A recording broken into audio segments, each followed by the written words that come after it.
ಎಲ್ರಿಗೂ ನಮಸ್ಕಾರ. ಆತ್ಮೀಯ ವಿದ್ಯಾರ್ಥಿಗಳೇ, ಜೈನ ಧರ್ಮ ಅಂತಕ್ಕಂಥ ಒಂದು ವಿಷಯವನ್ನು ಮುಕ್ತಾಯಗೊಳಿಸಿದ ನಂತರ ಸದ್ಯ ನಾವು ಚರ್ಚೆ ಮಾಡ್ತಕ್ಕಂಥ ಮತ್ತೊಂದು ಪ್ರಮುಖ ವಿಷಯ ಏನಪ್ಪ ಅಂತಂದ್ರೆ ಜೈನ ಧರ್ಮದ ಒಂದು ಸಮಕಾಲೀನ ಧರ್ಮ ಬೌದ್ಧ ಧರ್ಮ ಅಂತಕ್ಕಂಥ ಒಂದು ವಿಷಯದ ಬಗ್ಗೆ ಏನು ಮಾಡೋಣಪ್ಪ ಅಂತಂದ್ರೆ ಇವತ್ತಿನ ಈ ಒಂದು ಅವಧಿಯಲ್ಲಿ ಚರ್ಚೆಯನ್ನು ಕೈಗೊಳ್ಳೋಣ. ಇನ್ನು ಈ ಬೌದ್ಧ ಧರ್ಮದಲ್ಲಿ ನಾವು ಒಂದು ಯಾವ ವಿಷಯಗಳ ಬಗ್ಗೆ ಚರ್ಚೆಯನ್ನು ಕೈಗೊಳ್ತೀವಪ್ಪ ಅಂತಂದ್ರೆ ಈ ಒಂದು ಬೌದ್ಧ ಧರ್ಮದ ಸ್ಥಾಪಕನಾಗಿರ್ತಕ್ಕಂಥ ಗೌತಮ ಬುದ್ಧನ ಒಂದು ಆರಂಭಿಕ ಜೀವನದ ಹಿನ್ನೆಲೆ ಬಗ್ಗೆ ಆಗಿರ್ಬೋದು. ತದನಂತರದಲ್ಲಿ ಆತ ಬೌದ್ಧ ಧರ್ಮವನ್ನು ಸ್ಥಾಪನೆ ಮಾಡಿದಂಥ ಸಂದರ್ಭದಲ್ಲಿ ಇಡೀ ಜಗತ್ತಿಗೆ ಬೋಧಿಸಿರ್ತಕ್ಕಂಥ ಒಂದು ಬೋಧನೆಗಳು, ಹೀಗೆ ಈ ಎಲ್ಲ ವಿಷಯಗಳ ಬಗ್ಗೆ ಏನು ಮಾಡ್ತೀವಪ್ಪ ಅಂತಂದ್ರೆ ಈ ಒಂದು ಬುದ್ಧಿಸಮ್ ಅಥವಾ ಬೌದ್ಧ ಧರ್ಮ ಅಂತಕ್ಕಂಥ ವಿಷಯದಲ್ಲಿ ಸದ್ಯದ ಅವಧಿಯಲ್ಲಿ ಚರ್ಚೆಯನ್ನು ಕೈಗೊಳ್ತು. ಹೀಗಾಗಿ ಆರಂಭಿಕವಾಗಿ ನಾವು ಇಲ್ಲೇ ನೋಡೋಣಪ್ಪ ಅಂತಂದ್ರೆ ಗೌತಮ ಬುದ್ಧನ ಬಗ್ಗೆ ನಾವು ಕೆಲವೊಂದಿಷ್ಟು ವಿಷಯಗಳ ಬಗ್ಗೆ ತಿಳ್ಕೊಳ್ಳೋಣ.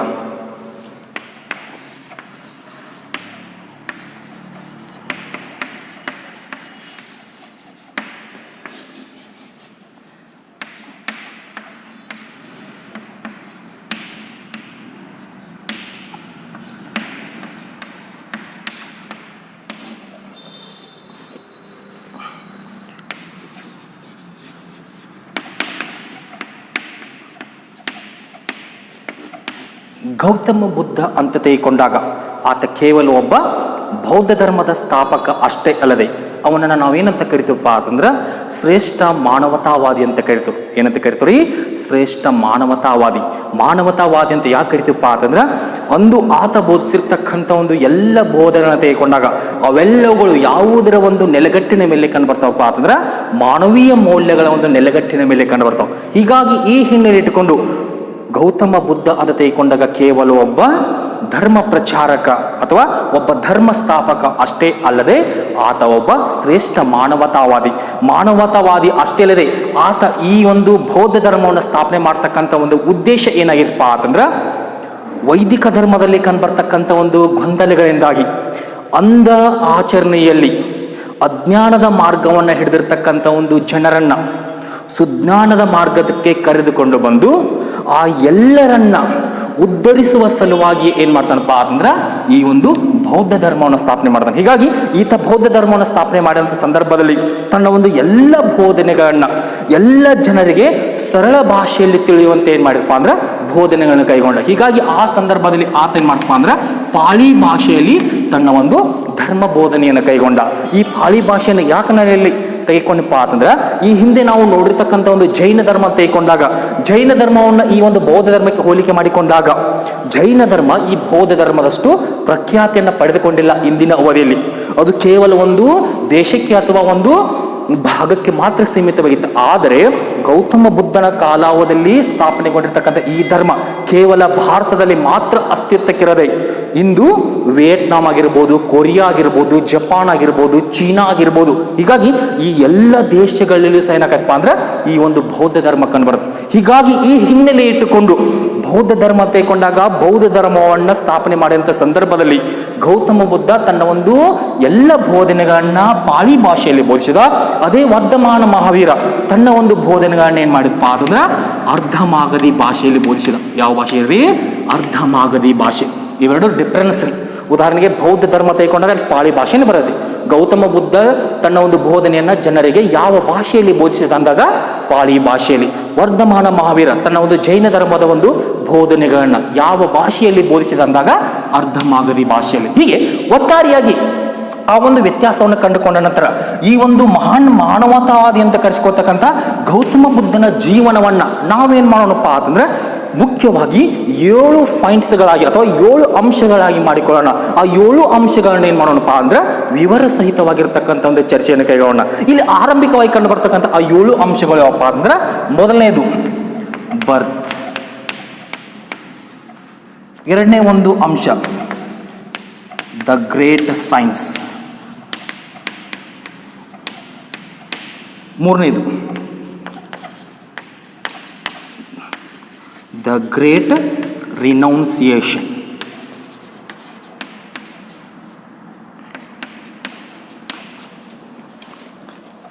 ನಾಲ್ಕನೇದು ಸೀಕ್ ಆಫ್ ಟ್ರುತ್, ಐದನೇದು ಎನ್ಲೈಟ್ಮೆಂಟ್. ಆರನೇದು Buddha as preacher.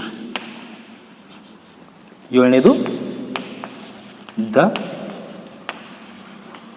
Great salvation. ಇದಿಷ್ಟು ಏನಪ್ಪಾ ಅಂತಂದ್ರೆ ಅಖಂಡ ಗೌತಮ ಬುದ್ಧನ ಒಂದು ಆರಂಭಿಕ ಜೀವನಕ್ಕೆ ಸಂಬಂಧಪಟ್ಟಿರ್ತಕ್ಕಂಥ ಒಂದು ಪ್ರಮುಖ ಅಂಶಗಳು. ಉದಾಹರಣೆಗೆ ಬರ್ತ್ ಅಂತ ತಿಳ್ಕೊಂಡಾಗ ಇದು ಕ್ರಿಸ್ತಪೂರ್ವ 567. ಇನ್ನು ಬುದ್ಧನ ಜನನವನ್ನು ನಾವು ಏನು ಮಾಡ್ತೀವಪ್ಪ ಅಂದ್ರೆ ಕಮಲ ಅಥವಾ ಲೋಟಸ್ ಅಂತಕ್ಕಂಥ ಒಂದು ಚಿತ್ರದಿಂದ ಗುರುತಿಸ್ತೀವಿ. ಅಲ್ಲಿ ಹೆಂಗೆ 24 ಜನ ತೀರ್ಥಂಕರಿಗೆ ಒಂದೊಂದು ಚಿಹ್ನೆಗಳು ಕಂಡು ಬರ್ತಿದ್ವು, ಅದೇ ರೀತಿಯಾಗಿ ಗೌತಮ ಬುದ್ಧನ ಜೀವನದ ಘಟನೆಗಳಿಗೂ ಸಹ ತನ್ನದಾಗಿರ್ತಕ್ಕಂಥ ಒಂದು ಚಿಹ್ನೆಗಳು ಕಂಡು ಬರ್ತಾವೆ. ಉದಾಹರಣೆಗೆ ಬರ್ತ್ ಅಂತ ತಿಳ್ಕೊಂಡಾಗ ಕ್ರಿಸ್ತಪೂರ್ವ 567. ದ ಗ್ರೇಟ್ ಸೈನ್ಸ್ ಅಂತ ತಿಳ್ಕೊಂಡಾಗ ಇದು ಜನನ 1ನೇ ಪಾಯಿಂಟ್ಸ್. ಎರಡನೇದು ದ ಗ್ರೇಟ್ ಸೈನ್ಸ್ ಅಂತ ತಿಳ್ಕೊಂಡಾಗ 4 ಇದು ದ ಗ್ರೇಟ್ ಸೈನ್ಸ್ ಅಲ್ಲ,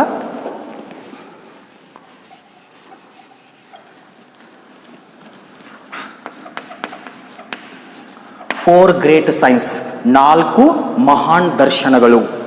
ಕ್ರಿಸ್ತಪೂರ್ವ 538. ಆಗ ಅವನಿಗೆ 29 ವರ್ಷ ವಯಸ್ಸಾಗಿರೋದು. ಮೂರನೇದು ದ ಗ್ರೇಟ್ ರಿನೌನ್ಸಿಯೇಷನ್ ಅಂದ್ರೆ ಮಹಾಪರಿತ್ಯಾಗ. ಇದನ್ನು ಬೌದ್ಧ ಧರ್ಮದ ಭಾಷೆಯಲ್ಲಿ ಏನಂತ ಕರೀತಾರಪ್ಪ ಅಂದ್ರೆ ಮಹಾಬಿನಿಷ್ಕ್ರಮಣ ಅಂತ ಕರೀತಾರೆ. ಮಹಾಬಿನಿಷ್ಕ್ರಮಣ ಬೌದ್ಧ ಧರ್ಮದ ಭಾಷೆಯಲ್ಲಿ. ಮೂರನೇದು ಯಾವ್ದ್ರಿ? The great ರಿನೌನ್ಸಿಯೇಷನ್, ಮಹಾಪರಿತ್ಯಾಗ. ಇದನ್ನು ಯಾವ ಒಂದು ಚಿಹ್ನೆಯಿಂದ ಗುರುತಿಸ್ತಾರಪ್ಪ ಅಂತಂದ್ರೆ ಕುದುರೆ ಅಂತಕ್ಕಂಥ ಒಂದು ಚಿಹ್ನೆಯಿಂದ. ಇದು ಸಹ ನಡೆದಿದ್ದು ಕ್ರಿಸ್ತಪೂರ್ವ 538. ಇನ್ನಂತರ ಸೀಕ್ ಆಫ್ ಟ್ರೂತ್, ಸತ್ಯಾನ್ವೇಷಣೆ. ಇದು ಸುಮಾರು 6 ವರ್ಷಗಳ ಕಾಲಾವಧಿಯಲ್ಲಿ ಕಂಡುಬರುತ್ತೆ.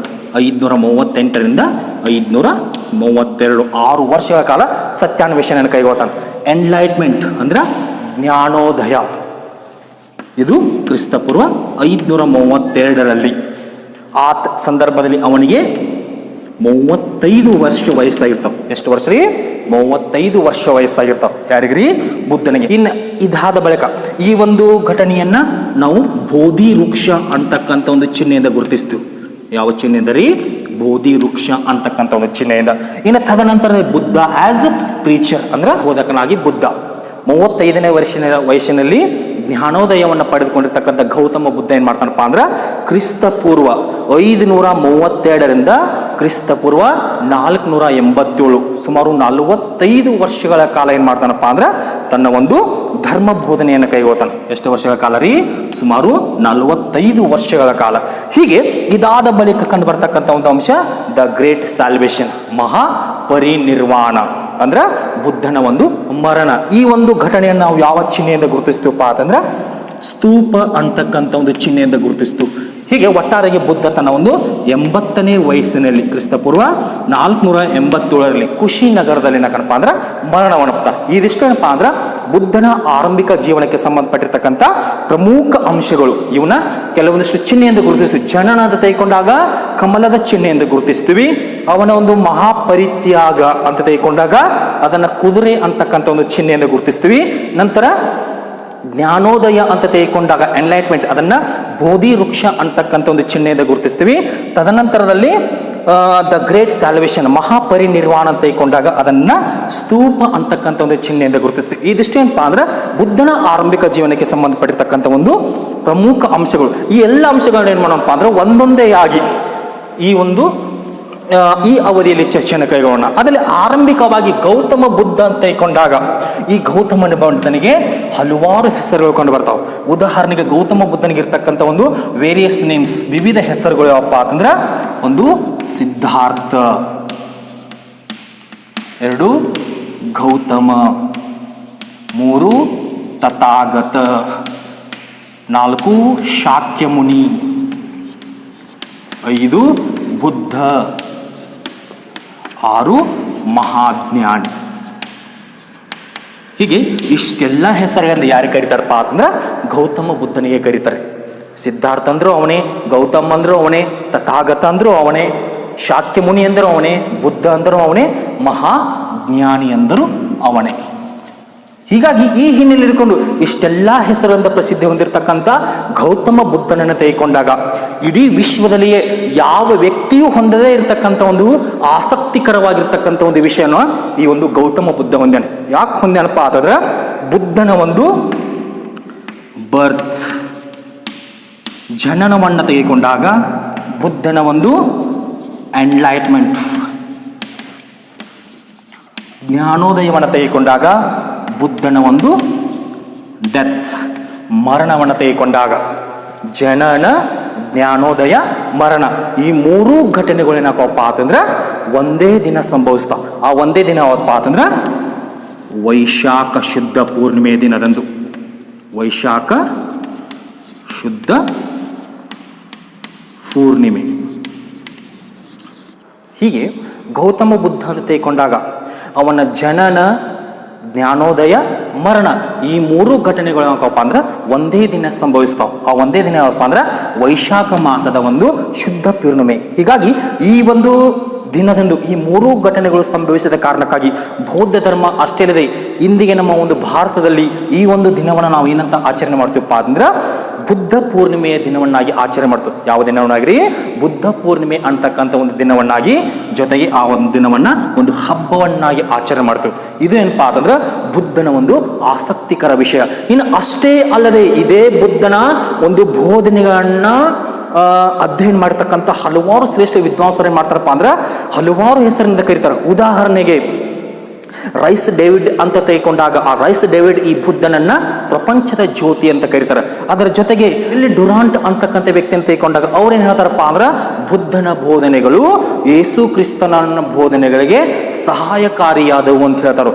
ಇನ್ನು ಅಷ್ಟೇ ಅಲ್ಲದೆ ಮತ್ತೊಬ್ಬ ಶ್ರೇಷ್ಠ ಪ್ರಖ್ಯಾತವಾಗಿರ್ತಕ್ಕಂಥ ಒಬ್ಬ ವಿದ್ವಾಂಸ ಎಡ್ವಿನ್ ಅರ್ನಾಲ್ಡ್ ಅಂತಕ್ಕಂಥ ವ್ಯಕ್ತಿ ಈ ಬುದ್ಧನನ್ನ ಲೈಟ್ ಆಫ್ ಏಷ್ಯಾ ಅಂತ ಕರೀತಾರೆ, ಏಷ್ಯಾದ ಬೆಳಕು ಅಂತ ಕರೀತಾರೆ. ಹೀಗೆ ಇಷ್ಟೆಲ್ಲ ಪ್ರಖ್ಯಾತಿಗೊಂಡಿರ್ತಕ್ಕಂಥ ಈ ಬುದ್ಧನನ್ನ ಏನ್ ಮಾಡೋಣಪ್ಪ ಅಂದ್ರೆ ಸದ್ಯದ ಅವಧಿಯಲ್ಲಿ ನಾವೇನ್ ಮಾಡೋಣಪ್ಪ ಅಂದ್ರೆ ವಿವರ ಸಹಿತವಾಗಿರ್ತಕ್ಕಂಥ ಒಂದು ಚರ್ಚೆಯನ್ನು ಕೈಗೊಳ್ಳೋಣ. ಉದಾಹರಣೆಗೆ ಇಲ್ಲಿ ಆರಂಭಿಕವಾಗಿ ನಾವು ಇಲ್ಲಿವರೆಗೆ ಏನ್ ನೋಡಿದ್ರಿ, ಬುದ್ಧನ ಜೀವನಕ್ಕೆ ಸಂಬಂಧಿಸಿರ್ತಕ್ಕಂಥ ಒಂದು ಘಟನೆಗಳ ಬಗ್ಗೆ ಚರ್ಚೆಯನ್ನು ಕೈಗೊಂಡು ಸದ್ಯ ನಾವೇನ್ ಮಾಡೋಣಪ್ಪ ಅಂದ್ರೆ ಈ ಒಂದು ಎಲ್ಲ ಅಂಶಗಳನ್ನ ವಿವರ ಸಹಿತವಾಗಿ ಚರ್ಚೆಯನ್ನು ಕೈಗೊಳ್ಳೋಣ. ಉದಾಹರಣೆಗೆ ಗೌತಮ ಬುದ್ಧ ಅಂತ ತೆಗೆದುಕೊಂಡಾಗ ಇದು ಕಂಡು ಬರ್ತಕ್ಕಂಥ ಕಾಲಾವಧಿ ಕ್ರಿಸ್ತಪೂರ್ವ 567ರಿಂದ ಕ್ರಿಸ್ತಪೂರ್ವ 487, ಸುಮಾರು 80 ವರ್ಷಗಳ ಅವಧಿಯಲ್ಲಿ ಬದುಕಿದ. ಎಷ್ಟ್ರೀ? ಸುಮಾರು 80 ವರ್ಷಗಳ ಕಾಲ ಈ ಒಬ್ಬ ಮಹಾನ್ ವ್ಯಕ್ತಿ ಬದುಕಿದ್ದ. ಇನ್ನು ಈ 80 ವರ್ಷಗಳ ಅವಧಿಯಲ್ಲಿ ಕಂಡು ಬರ್ತಕ್ಕಂಥ ಈ ಗೌತಮ ಬುದ್ಧನ ತೆಗೆದುಕೊಂಡಾಗ ಇವನಿಗೆ ಆರಂಭಿಕವಾಗಿ, ತದನಂತರದಲ್ಲಿ ಹಾಗೂ ಜ್ಞಾನೋದಯವಾದ ನಂತರ ಹೀಗೆ ಹಲವಾರು ರೀತಿಯಾಗಿರ್ತಕ್ಕಂಥ ಒಂದು ಹೆಸರುಗಳು ಕಂಡು ಬರ್ತಾವೆ. ಉದಾಹರಣೆಗೆ ಸಿದ್ಧಾರ್ಥ ಅಂತ ತೆಗೆದುಕೊಂಡಾಗ ಇದು ಅವನ ಆರಂಭಿಕ ಹೆಸರು. ಗೌತಮ ಅಂತ ತೆಗೆದುಕೊಂಡಾಗ ತನ್ನ ಚಿಕ್ಕಮ್ಮ ಅಥವಾ ಮಲತಾಯಿಯ ಆಶ್ರಯದಲ್ಲಿ ಬೆಳೆದ ಕಾರಣಕ್ಕೆ ಇವನನ್ನ ಗೌತಮ ಅಂತ ಕರೀತಾರೆ. ಜ್ಞಾನೋದಯ ಪಡೆದುಕೊಂಡ ನಂತರ ತಥಾಗತ ಅಂತ ಕರೀತಾರೆ. ತದನಂತರದಲ್ಲಿ ಶಾಕ್ಯ ಮುನಿ ಅಂತ ಕರೀತಾರೆ. ತದನಂತರದಲ್ಲಿ ಬುದ್ಧ ಅಂತ ಕರೀತಾರೆ, ಹಾಗೂ ಮಹಾಜ್ಞಾನಿ ಅಂತ ಕರೀತಾರೆ. ಹೀಗೆ ಒಟ್ಟಾರೆಯಾಗಿ ಈ ಎಲ್ಲ ಹೆಸರುಗಳು ಯಾರಿಗೆ ಕಂಡು ಬರ್ತಾವಪ್ಪ ಅಂದ್ರೆ ಈ ಗೌತಮ ಬುದ್ಧನಿಗೆ. ಈ ಗೌತಮ ಬುದ್ಧನ ಒಂದು ಆರಂಭಿಕ ಜೀವನವನ್ನು ಏನ್ ಮಾಡೋಣಪ್ಪ ಅಂದ್ರೆ ವಿವರ ಸಹಿತವಾಗಿ ಚರ್ಚೆ ಮಾಡೋಣ. ಅದಕ್ಕಿಂತಲೂ ಮುಂಚೆ ಈ ಗೌತಮ ಬುದ್ಧನ ಒಂದು ಕುಟುಂಬದ ಹಿನ್ನೆಲೆಗೆ ಬರೋಣ. ಅವನ ಒಂದು ಕುಟುಂಬದ ಹಿನ್ನೆಲೆಯನ್ನು ತೆಗೆದುಕೊಂಡಾಗ ಈತ ಶಾಕ್ಯ ಕುಲ ಪಂಗಡಕ್ಕೆ ಸೇರಿರ್ತಕ್ಕಂಥ ಒಂದು ಮನೆತನದಲ್ಲಿ ಕಂಡುಬರ್ತಾವ. ಯಾವ ಪಂಗಡಕ್ಕೆ ಸೇರಿರ್ತಕ್ಕಂಥ ಒಂದು ಮನೆತನ ರೀ? ಶಾಕ್ಯ ಕುಲ ಅಂತಕ್ಕಂಥ ಒಂದು ಪಂಗಡಕ್ಕೆ ಸೇರಿರ್ತಕ್ಕಂಥ ಒಂದು ಮನೆತನ. ಈ ಒಂದು ಮನೆತನ ನಮಗೆ ಎಲ್ಲಿ ಕಂಡುಬರುತ್ತಪ್ಪ ಅಂದ್ರೆ ಬಿಹಾರದ ಕಪಿಲ ವಸ್ತು ಅಂತಕ್ಕಂಥ ಒಂದು ಸ್ಥಳದಲ್ಲಿ. ಹೀಗಾಗಿ ಬಿಹಾರದ ಕಪಿಲ ವಸ್ತುವಿನಲ್ಲಿ ಶಾಕ್ಯ ಕುಲದ ಒಂದು ಪಂಗಡಕ್ಕೆ ಸೇರಿರ್ತಕ್ಕಂಥ ಒಂದು ಮನೆತನದಲ್ಲಿ ಈ ಒಂದು ಗೌತಮ ಬುದ್ಧನ ಜನನವಾಗತ್ತೆ. ಹೀಗಾಗಿ ಗೌತಮ ಬುದ್ಧನ ತಂದೆ ತಾಯಿಗಳ ಹಿನ್ನೆಲೆಗೆ ಬಂದಾಗ ತಂದೆ ಶುದ್ಧೋಧನ, ತಾಯಿ ಮಾಯಾದೇವಿ. ಇನ್ನು ಈ ಶುದ್ಧೋಧನನ ಒಂದು ಕುಟುಂಬದ ಹಿನ್ನೆಲೆಗೆ ಬಂದಾಗ ಇದು ಕೇವಲ ದ್ವಿತೀಯ PUC ವಿದ್ಯಾರ್ಥಿಗಳಿಗೆ ಮಾತ್ರ ಅಷ್ಟೇ ಅಲ್ಲದೆ ಪ್ರತಿಯೊಬ್ಬರೂ ಸಹ ತೆಗೆದುಕೊಳ್ಳಲಿ ಅಂತಕ್ಕಂಥ ಒಂದು ಹಿನ್ನೆಲೆಯಲ್ಲಿ ಬುದ್ಧನ ಬಗೆಗಿನ ಒಂದು ವಿವರ ಸಹಿತವಾಗಿರ್ತಕ್ಕಂಥ ಒಂದು ಚರ್ಚೆಯನ್ನು ಏನ್ ಮಾಡತ್ತಾನಪ್ಪ ಅಂದ್ರೆ ಸದ್ಯದ ಅವಧಿಯಲ್ಲಿ ಕೈಗೊಳ್ಳತಾನೆ. ಹೀಗಾಗಿ ಈ ಹಿನ್ನೆಲೆ ಇಟ್ಕೊಂಡು ಗೌತಮ ಬುದ್ಧನ ಒಂದು ಮನೆತನದ ಹಿನ್ನೆಲೆಗೆ ಬಂದಾಗ ಆತ ಶಾಕ್ಯ ಕುಲ ಪಂಗಡಕ್ಕೆ ಸೇರ್ತಕ್ಕಂಥ ಒಂದು ಮನೆತನದಲ್ಲಿ ಕಂಡು ಬರ್ತಾನು. ಹೀಗಾಗಿ ಆ ಶಾಕ್ಯ ಕುಲ ಪಂಗಡಕ್ಕೆ ಸೇರ್ತಕ್ಕಂಥ ಒಂದು ಮನೆತನ ನಮಗೆ ಎಲ್ಲಿ ಕಂಡು ಬರ್ತಪ್ಪ ಅಂದ್ರೆ ಬಿಹಾರದ ಒಂದು ಕಪಿಲವಸ್ತು ಅಂತಕ್ಕಂಥ ಒಂದು ಸ್ಥಳದಲ್ಲಿ. ಹೀಗಾಗಿ ಬಿಹಾರದ ಕಪಿಲವಸ್ತು ಅಂತಕ್ಕಂಥ ಸ್ಥಳದಲ್ಲಿ ಕಂಡು ಬರ್ತಕ್ಕಂಥ ಶುದ್ಧೋಧನ ಮತ್ತು ಮಾಯಾದೇವಿಯ ಉದರದಲ್ಲಿ ನಮಗೆ ಯಾರು ಜನಿಸ್ತಾರಪ್ಪ ಅಂತಂದ್ರೆ ಈ ಒಂದು ಗೌತಮ ಬುದ್ಧ. ಈಗ ನೇರವಾಗಿ ಗೌತಮ ಬುದ್ಧನ ಜೀವನ ನೋಡೋಕ್ಕಿಂತ ಮುಂಚೆ ಶುದ್ಧೋಧನನ ಒಂದು ಕುಟುಂಬದ ಹಿನ್ನೆಲೆಗೆ ಬಂದಾಗ ಈ ಶುದ್ಧೋಧನ ಏನಾಗಿರ್ತಾನಪ್ಪ ಅಂತಂದ್ರೆ ಈತ ಶಾಕ್ಯ ಕುಲದ ಮುಖಂಡ ಅಷ್ಟೇ ಅಲ್ಲದೆ ಈ ಶಾಕ್ಯ ಕುಲದಲ್ಲಿ ಕಂಡು ಬರ್ತಕ್ಕಂಥ ಈ ಒಂದು ಕಪಿಲವಸ್ತು ಅಂತಕ್ಕಂಥ ಒಂದು ಪ್ರದೇಶವನ್ನು ಆಳ್ವಿಕೆ ಮಾಡ್ತಿರ್ತಾನೆ. ಯಾವ ಪ್ರದೇಶವನ್ರಿ? ಕಪಿಲವಸ್ತು ಅಂತಕ್ಕಂಥ ಪ್ರದೇಶ. ಯಾರ್ರೀ? ಈ ಶುದ್ಧೋಧನ. ಹೀಗೆ ಈ ಕಪಿಲವಸ್ತುವನ್ನು ಆಳ್ವಿಕೆ ಮಾಡ್ತಕ್ಕಂಥ ಶುದ್ಧೋಧನ ಒಂದು ಕುಟುಂಬದ ಹಿನ್ನೆಲೆಗೆ ಬಂದಾಗ ಇವನಿಗೆ 3 ಜನ ಸಹೋದರರು ಇರ್ತಾರೆ. ಎಷ್ಟು ಜನ ರೀ? 3 ಜನ ಸಹೋದರರು. ಆ 3 ಜನ ಸಹೋದರರು ಯಾರಪ್ಪ ಅಂತಂದ್ರೆ 1 ಅಮೃತೋಧನ, 2 ದ್ರೋಣೋಧನ, 3 ಶುಕ್ಲೋಧನ. ಯಾರ್ರೀ? ಅಮೃತೋಧನ, ದ್ರೋಣೋಧನ ಹಾಗೂ ಶುಕ್ಲೋಧನ. ಹೀಗೆ ಈ 3 ಜನ ಸಹೋದರರು ಯಾರಿಗಿರ್ತಾರಪ್ಪ ಅಂತಂದ್ರೆ ಶುದ್ಧೋಧನನಿಗೆ ಅಮೃತೋಧನ, ಶುಕ್ಲೋಧನ, ದ್ರೋಣೋಧನ. ಹೀಗೆ ಈ 3 ಜನ ಸಹೋದರರು ಯಾರಪ್ಪ ಅಂತಂದ್ರೆ ಶುದ್ಧೋಧನನ ಒಂದು ಸಹೋದರ. ಹೀಗೆ ಒಟ್ಟಾರೆಯಾಗಿ ಶುದ್ಧೋಧನ ಅಂತಕ್ಕಂಥ ವ್ಯಕ್ತಿ ಏನ್ ಮಾಡ್ತಿರ್ತಾನಪ್ಪ ಅಂದ್ರೆ ಈತ ಕಪಿಲವಸ್ತುವಿನಲ್ಲಿ ಈ ಒಂದು ಕಪಿಲವಸ್ತು ಪ್ರದೇಶವನ್ನು ಆಳ್ವಿಕೆ ಮಾಡ್ತಿರ್ತಾನು. ಹೀಗಾಗಿ ಕಪಿಲವಸ್ತುವನ್ನು ಆಳ್ವಿಕೆ ಮಾಡ್ತಕ್ಕಂಥ ಸಂದರ್ಭದಲ್ಲಿ ಈತ ಯಾವ ಪಂಗಡಕ್ಕೆ ಸೇರಿರ್ತಾನಪ್ಪ ಅಂದ್ರೆ ಶಾಕ್ಯ ಕುಲದ ಒಂದು ಪಂಗಡಕ್ಕೆ ಸೇರಿರ್ತಾನೆ. ಜೊತೆಗೆ ಇವನಿಗೆ ಅಮೃತೋಧನ, ಶುಕ್ಲೋಧನ, ದ್ರೋಣೋಧನ ಅಂತಕ್ಕಂಥ ಒಂದು ಸಹೋದರ ಇರ್ತಾರೆ. ಅದರಲ್ಲಿ ಈ ಅಮೃತೋಧನನ ಮಗನ ಯಾರಪ್ಪ ಅಂದ್ರೆ ಆನಂದ. ಈ ಆನಂದ ಅಂತ ತೆಗೆದುಕೊಂಡಾಗ ಬುದ್ಧನ ಪ್ರಿಯ ಶಿಷ್ಯ. ಯಾರ್ರೀ? ಈ ಒಬ್ಬ ಆನಂದ. ಇನ್ನು ತದನಂತರದಲ್ಲಿ ಈ ಮಾಯಾದೇವಿಯ ಒಂದು ಕುಟುಂಬದ ಹಿನ್ನೆಲೆಗೆ ಬಂದಾಗ ಮಾಯಾದೇವಿ ಅಂತ ತೆಗೆದುಕೊಂಡಾಗ ಶುದ್ಧೋಧನನ ಹೆಂಡತಿ ಹಾಗೂ ಗೌತಮ ಬುದ್ಧನ ತಾಯಿ. ಈ ತಾಯಿಯ ಬಗ್ಗೆ ಅವಳ ಒಂದು ಕುಟುಂಬದ ಹಿನ್ನೆಲೆಗೆ ಬಂದಾಗ ಈ ಮಾಯಾದೇವಿ ಅಂತ ತೆಗೆದುಕೊಂಡಾಗ ಇವಳು ದೇವಹದ ಅಂತಕ್ಕಂಥ ಒಂದು ಪಟ್ಟಣ. ಯಾವ ಪಟ್ಟಣ ರೀ? ದೇವಹದ ಅಂತಕ್ಕಂಥ ಒಂದು ಪಟ್ಟಣ. ಈ ಪಟ್ಟಣದಲ್ಲಿ ಕಂಡು ಬರ್ತಕ್ಕಂಥ ಕೋಲಿಯಾ ಅಂತಕ್ಕಂಥ ಒಂದು ವಂಶಕ್ಕೆ ಸೇರ್ತಾಳೆ. ಯಾವ ವಂಶಕ್ರಿ? ಕೋಲಿಯಾ ವಂಶ. ಹೀಗಾಗಿ ಶುದ್ಧೋಧನನ ಕುಟುಂಬದ ಹಿನ್ನೆಲೆಯನ್ನು ನೋಡಿದ ನಂತರ ಶುದ್ಧೋಧನನ ಹೆಂಡತಿಯಾಗಿರ್ತಕ್ಕಂಥ ಮಾಯಾದೇವಿ, ಈ ಮಾಯಾದೇವಿಯ ಕುಟುಂಬದ ಹಿನ್ನೆಲೆಗೆ ಬಂದಾಗ ಈ ಮಾಯಾದೇವಿಯು ದೇವಹದ ಪಟ್ಟಣದಲ್ಲಿ ಕಂಡು ಬರ್ತಕ್ಕಂಥ ಕೋಲಿಯಾ ವಂಶದ ರಾಜಕುಮಾರಿ. ಹೀಗಾಗಿ ಈ ಕೋಲಿಯಾ ವಂಶದಲ್ಲಿ ಕಂಡು ಬರ್ತಕ್ಕಂತಹ ಅಂಜನಾ ಶಾಕ್ಯ. ಯಾರ್ರೀ? ಅಂಜನಾ ಶಾಕ್ಯ ಮತ್ತು ಸುಲಕ್ಷಣ. ಅಂಜನಾ ಶಾಕ್ಯ ಮತ್ತು ಸುಲಕ್ಷಣ ಈ ಇಬ್ಬರ ದಂಪತಿಗಳ ಉದರದಲ್ಲಿ ಈ ಮಾಯಾದೇವಿ ಜನಿಸ್ತಾಳೆ. ಹೀಗಾಗಿ ಶುದ್ಧೋಧನ ಕುಟುಂಬವನ್ನು ನೋಡಿದ ನಂತರ ಮಾಯಾದೇವಿಯ ಕುಟುಂಬದ ಹಿನ್ನೆಲೆಗೆ ಬಂದಾಗ ಮಾಯಾದೇವಿಯ ತಂದೆ ಅಂಜನಾ ಶಾಕ್ಯ, ತಾಯಿ ಸುಲಕ್ಷಣ. ಹೀಗೆ ಅಂಜನಾ ಶಾಕ್ಯ ಮತ್ತು ಸುಲಕ್ಷಣ ಉದರದಲ್ಲಿ ಈ ಒಂದು ಮಾಯಾದೇವಿಯ ಜನನ ಕಥೆ. ಅದು ಯಾವ ಸ್ಥಳದಲ್ಲಿ? ದೇವಹದ ಅಂತಕ್ಕಂಥ ಒಂದು ಸ್ಥಳದಲ್ಲಿ, ನೇಪಾಳದಲ್ಲಿ ಕಂಡುಬರ್ತಕ್ಕಂಥ ಒಂದು ಸ್ಥಳ. ಈ ದೇವದಲ್ಲಿ ಕಂಡುಬರ್ತಕ್ಕಂಥ ಕೋಲಿಯಾ ಅಂತಕ್ಕಂಥ ಒಂದು ವಂಶ. ಯಾವ್ದ್ರಿ? ಕೋಲಿಯಾ ಅಂತಕ್ಕಂಥ ಒಂದು ವಂಶ. ಹೀಗಾಗಿ ಶುದ್ಧೋಧನ ವಂಶ ಅಂತ ತೆಗೆದುಕೊಂಡಾಗ ಶಾಕ್ಯ ಕುಲ ಆಗಿತ್ತು, ಮಾಯಾದೇವಿ ಒಂದು ವಂಶ ಅಂತ ತೆಗೆದುಕೊಂಡಾಗ ಕೋಲಿಯಾ ವಂಶ. ಹೀಗೆ ಕೋಲಿಯಾ ವಂಶದ ರಾಜಕುಮಾರ ಆಗಿರ್ತಕ್ಕಂಥ ಅಂಜನಾ ಶಾಕ್ಯ ಮತ್ತು ಸುಲಕ್ಷಣಾ ಉದರದಲ್ಲಿ ಮಾಯಾದೇವಿ ಜನಕ. ಇನ್ನು ಮಾಯಾದೇವಿ ಅಂತ ತೆಗೆದುಕೊಂಡಾಗ ಇವಳಿಗೆ ಒಬ್ಬಳು ತಂಗಿ ಇರ್ತಾಳೆ. ಆ ತಂಗಿನ ಯಾರಪ್ಪ ಅಂತಂದ್ರೆ ಪ್ರಜಾಪತಿ ಗೌತಮಿ. ರೀ ಪ್ರಜಾಪತಿ ಗೌತಮಿ. ಈ ದೃಷ್ಟಿ ಏನಪ್ಪಾ ಅಂತಂದ್ರೆ ಗೌತಮ ಬುದ್ಧನ ತಂದೆ ತಾಯಿಗಳ ಒಂದು ಕುಟುಂಬದ ಹಿನ್ನೆಲೆ. ತಂದೆ ಶುದ್ಧೋಧನ, ತಾಯಿ ಮಾಯಾದೇವಿ. ಶುದ್ಧೋಧನ ಕಪಿಲವಸ್ತುವನ್ನು ಆಳ್ವಿಕೆ ಮಾಡ್ತಿರ್ತಾನು, ಮಾಯಾದೇವಿ ದೇವಹದ ಪಟ್ಟಣದ ರಾಜಕುಮಾರ ಆಗಿರ್ತಕ್ಕಂಥ ಅಂಜನಾ ಶಾಕ್ಯ ಮತ್ತು ಸುಲಕ್ಷಣಾ ದಂಪತಿಗಳ ಒಂದು ಮಗಳು. ಹೀಗೆ ಒಟ್ಟಾರೆಯಾಗಿ ಶುದ್ಧೋಧನ ಮತ್ತು ಮಾಯಾದೇವಿಯ ಉದರದಲ್ಲಿ ಜನಿಸಿರ್ತಕ್ಕಂಥ ವ್ಯಕ್ತಿ ಯಾರಪ್ಪ ಅಂದ್ರೆ ಗೌತಮ ಬುದ್ಧ. ಇನ್ನು ನೇರವಾಗಿ ನಾವೇನು ಮಾಡೋಣಪ್ಪ ಅಂತಂದ್ರೆ ಇವನ ಒಂದು ಕುಟುಂಬದ ಹಿನ್ನೆಲೆ ನೋಡಿದ ನಂತರ ಬುದ್ಧನ ಒಂದು ಆರಂಭಿಕ ಜೀವನದ ಬಗ್ಗೆ ತಿಳಿದುಕೊಳ್ಳೋಣ. ಹೀಗಾಗಿ ಅವನ ಒಂದು ಆರಂಭಿಕ ಜೀವನದ ಬಗ್ಗೆ ಚರ್ಚೆಯನ್ನು ಕೈಗೊಳ್ತಕ್ಕಂಥ ಸಂದರ್ಭದಲ್ಲಿ ಗೌತಮ ಬುದ್ಧ ಅಂತ ತೆಗೆದುಕೊಂಡಾಗ ಈತ ಕ್ರಿಸ್ತಪೂರ್ವ 567ರಲ್ಲಿ ಜನಿಸ್ತಾನೆ. ಯಾವಾಗ್ರಿ? ಕ್ರಿಸ್ತಪೂರ್ವ 567ರಲ್ಲಿ. Buddha was born in 567. ಈತ ಕ್ರಿಸ್ತಪೂರ್ವ 567ರಲ್ಲಿ ಜನಿಸ್ತಾನೆ. ಹೀಗೆ ಇವನ ಒಂದು ಜನನದ ಹಿನ್ನೆಲೆಗೆ ಬಂದಾಗ ಈತನ ತಂದೆ ಹೆಸರು ಶುದ್ಧೋಧನ, ತಾಯಿ ಮಾಯಾದೇವಿ. ಹೀಗೆ ಈ ಶುದ್ಧೋಧನ ಮತ್ತು ಮಾಯಾದೇವಿ ಈ ದಂಪತಿಗಳ ಬಗ್ಗೆ ತಿಳಿದುಕೊಳ್ಬೇಕಂದ್ರೆ ಈ ಶುದ್ಧೋಧನ ಮಾಯಾದೇವಿಯನ್ನ ಮದುವೆಯಾದ ನಂತರ ತದನಂತರದಲ್ಲಿ ಈ ಮಾಯಾದೇವಿ ಏನಾಕಳಪ್ಪ ಅಂತಂದ್ರೆ ತುಂಬು ಗರ್ಭಿಣಿ ಆಕಳ. ಹೀಗೆ ಈ ತುಂಬು ಗರ್ಭಿಣಿಯಾಗಿರ್ತಕ್ಕಂಥ ಮಾಯಾದೇವಿ ಏನ್ ಮಾಡ್ತಾಳಪ್ಪ ಅಂದ್ರೆ ಹೆರಿಗೆಗೋಸ್ಕರ ತನ್ನ ಒಂದು ಗಂಡನ ಮನೆಯನ್ನು ಬಿಟ್ಟು ತನ್ನ ತವರು ಮನೆಯಾಗಿರ್ತಕ್ಕಂಥ ದೇವಹದ ಅಂತಕ್ಕಂಥ ಒಂದು ಸ್ಥಳಕ್ಕೆ ಹೆರಿಗೆಗೋಸ್ಕರ ಹೋಗಲಿಕ್ಕೆ ಆರಂಭಿಸ್ತಾಳೆ. ಯಾವ ಸ್ಥಳವನ್ನು ಬಿಟ್ರಿ? ತನ್ನ ಗಂಡನ ಮನೆಯಾಗಿರ್ತಕ್ಕಂಥ ಕಪಿಲ ವಸ್ತುವನ್ನು ಬಿಟ್ಟು ಹೆರಿಗೆಗೋಸ್ಕರ ಏನ್ ಮಾಡ್ತಾಳಪ್ಪ ಅಂದ್ರೆ ದೇವಹದ ಪಟ್ಟಣಕ್ಕೆ ಅಥವಾ ತನ್ನ ಸ್ವಂತ ತವರು ಮನೆಗೆ ಏನ್ ಮಾಡ್ತಾಳಪ್ಪ ಅಂದ್ರೆ ಹೆರಿಗೆಗೋಸ್ಕರ ಹೋಗಲಿಕ್ಕೆ ಆರಂಭಿಸ್ತಾಳೆ. ಹೀಗಾಗಿ ಆ ಹೆರಿಗೆಗೋಸ್ಕರ ಹೋಗ್ತಕ್ಕಂಥ ಸಂದರ್ಭದಲ್ಲಿ ಮಾರ್ಗ ಮಧ್ಯದಲ್ಲಿಯೇ ಆ ಒಂದು ಸ್ಥಳ ಯಾವಪ್ಪ ಅಂದ್ರೆ ಲುಂಬಿನಿ ವನ ಅಂತಕ್ಕಂಥ ಒಂದು ಸ್ಥಳದಲ್ಲಿ, ಯಾವ್ರಿ ಲುಂಬಿನಿ ವನ ಅಂತಕ್ಕಂಥ ಒಂದು ಸ್ಥಳ, ಇದು ನೇಪಾಳದ ಹತ್ತಿರ ಕಂಡು ಬರುತ್ತೆ. ಯಾವ ಪ್ರದೇಶ ಹತ್ತಿರ ರೀ?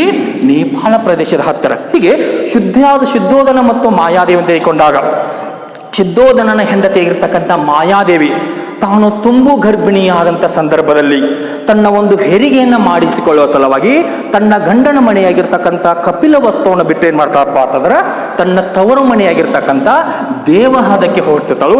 ಹೀಗೆ ದೇವಹದ ಪಟ್ಟಣಕ್ಕೆ ಹೋಗ್ತಕ್ಕಂಥ ದಾರಿ ಮಧ್ಯದಲ್ಲಿಯೇ ಕ್ರಿಸ್ತಪೂರ್ವ 567ರಲ್ಲಿ ಏನ್ ಮಾಡ್ತಾಳಪ್ಪ ಅಂದ್ರೆ ನೇಪಾಳ ಬದಿಯ ಲುಂಬಿನಿ ವನ ಅಂತಕ್ಕಂಥ ಒಂದು ಸ್ಥಳದಲ್ಲಿ ಬುದ್ಧನಿಗೆ ಜನ್ಮವನ್ನು ಕೊಡ್ತಾಳೆ. ಹೀಗಾಗಿ ಈ ಹಿನ್ನೆಲೆ ಇಟ್ಟುಕೊಂಡು ಗೌತಮ ಬುದ್ಧ ಜನಿಸಿದ್ದು ಯಾವಪ್ಪ ಅಂದ್ರ ಕ್ರಿಸ್ತಪೂರ್ವ 567ರಲ್ಲಿ. ಅದು ಎಲ್ಲಿ ಜನಿಸ್ತಾನಪ್ಪ ಅಂದ್ರ ನೇಪಾಳ ಪ್ರದೇಶದ ಬದಿಯ ಲುಂಬಿನಿ ವನ ಅಂತಕ್ಕಂಥ ಸ್ಥಳದಲ್ಲಿ. ಹೀಗಾಗಿ ನೇಪಾಳದ ಲುಂಬಿನಿ ವನದಲ್ಲಿ ಜನಿಸಿರ್ತಕ್ಕಂಥ ಗೌತಮ ಬುದ್ಧನ ಒಂದು ಆರಂಭಿಕ ಜೀವನದ ಒಂದು ಮುಂದುವರಿಕೆಗೆ ಬಂದಾಗ ಹೀಗೆ ಇವರಿಬ್ಬರ ಉದರದಲ್ಲಿ ಜನಿಸಿರ್ತಕ್ಕಂಥ ಗೌತಮ ಬುದ್ಧ ಬಾಲ್ಯದಲ್ಲಿ ಏನ್ ಮಾಡ್ತಾನಪ್ಪ ಅಂತಂದ್ರ ಒಂದು ಕೆಟ್ಟ ಸಂಗತಿಯನ್ನು ಎದುರಿಸ್ತಾನೆ. ಆ ಒಂದು ಕೆಟ್ಟ ಸಂಗತಿ ಯಾವಪ್ಪ ಅಂತಂದ್ರೆ ಗೌತಮ ಬುದ್ಧ ತಾನು ಜನಿಸಿದ 7ನೇ ದಿನಕ್ಕೆ ತನ್ನ ತಾಯಿಯಾಗಿರ್ತಕ್ಕಂಥ ಮಾಯಾದೇವಿಯನ್ನ ಕಳೆದುಕೋತಾನೆ. ಯಾರನ್ನ ಕಳೆದುಕೋತಾಳ್ರಿ? ತನ್ನ ತಾಯಿಯಾಗಿರ್ತಕ್ಕಂಥ ಮಾಯಾದೇವಿಯನ್ನ. ಎಷ್ಟನೇ ದಿನಕ್ಕೆ ರೀ? ತಾನು ಜನಿಸಿದ 7ನೇ ದಿನಕ್ಕೆ. ಇವಳನ್ನ ಮಾಯಾದೇವಿ ಅಂತಾನು ಕರೀತಾಳು, ಮತ್ತೊಂದು ಹೆಸರನ್ನ ಮಹಾಮಾಯಿ ಅಂತಾನು ಕರೀತಾರ. ನೀವೇನ್ ಮಾಡ್ರಿ? ಜಸ್ಟ್ ಮಾಯಾದೇವಿ ಅಂತ ಮಾತ್ರ ನೆನಪಿಟ್ಕೊಡ್ರಿ. ಮಾಯಾದೇವಿ ಯಾರ್ರಿ? ಬುದ್ಧನ ತಾಯಿ. ಹೀಗೆ ಗೌತಮ ಬುದ್ಧ ನೇಪಾಳದ ಲುಂಬಿನಿ ವನದಲ್ಲಿ ಜನಿಸ್ತಾರು. ಹೀಗೆ ಈ ಲುಂಬಿನಿ ವನದಲ್ಲಿ ಜನಿಸಿರ್ತಕ್ಕಂಥ ಈ ಒಂದು ಮಗು ತನ್ನ 7ನೇ ದಿನಕ್ಕೆ ಏನಾಗತ್ತಪ್ಪ ಅಂದ್ರ ತನ್ನ ತಾಯಿಯನ್ನ ಕಳೆದುಕೋತಾನೆ.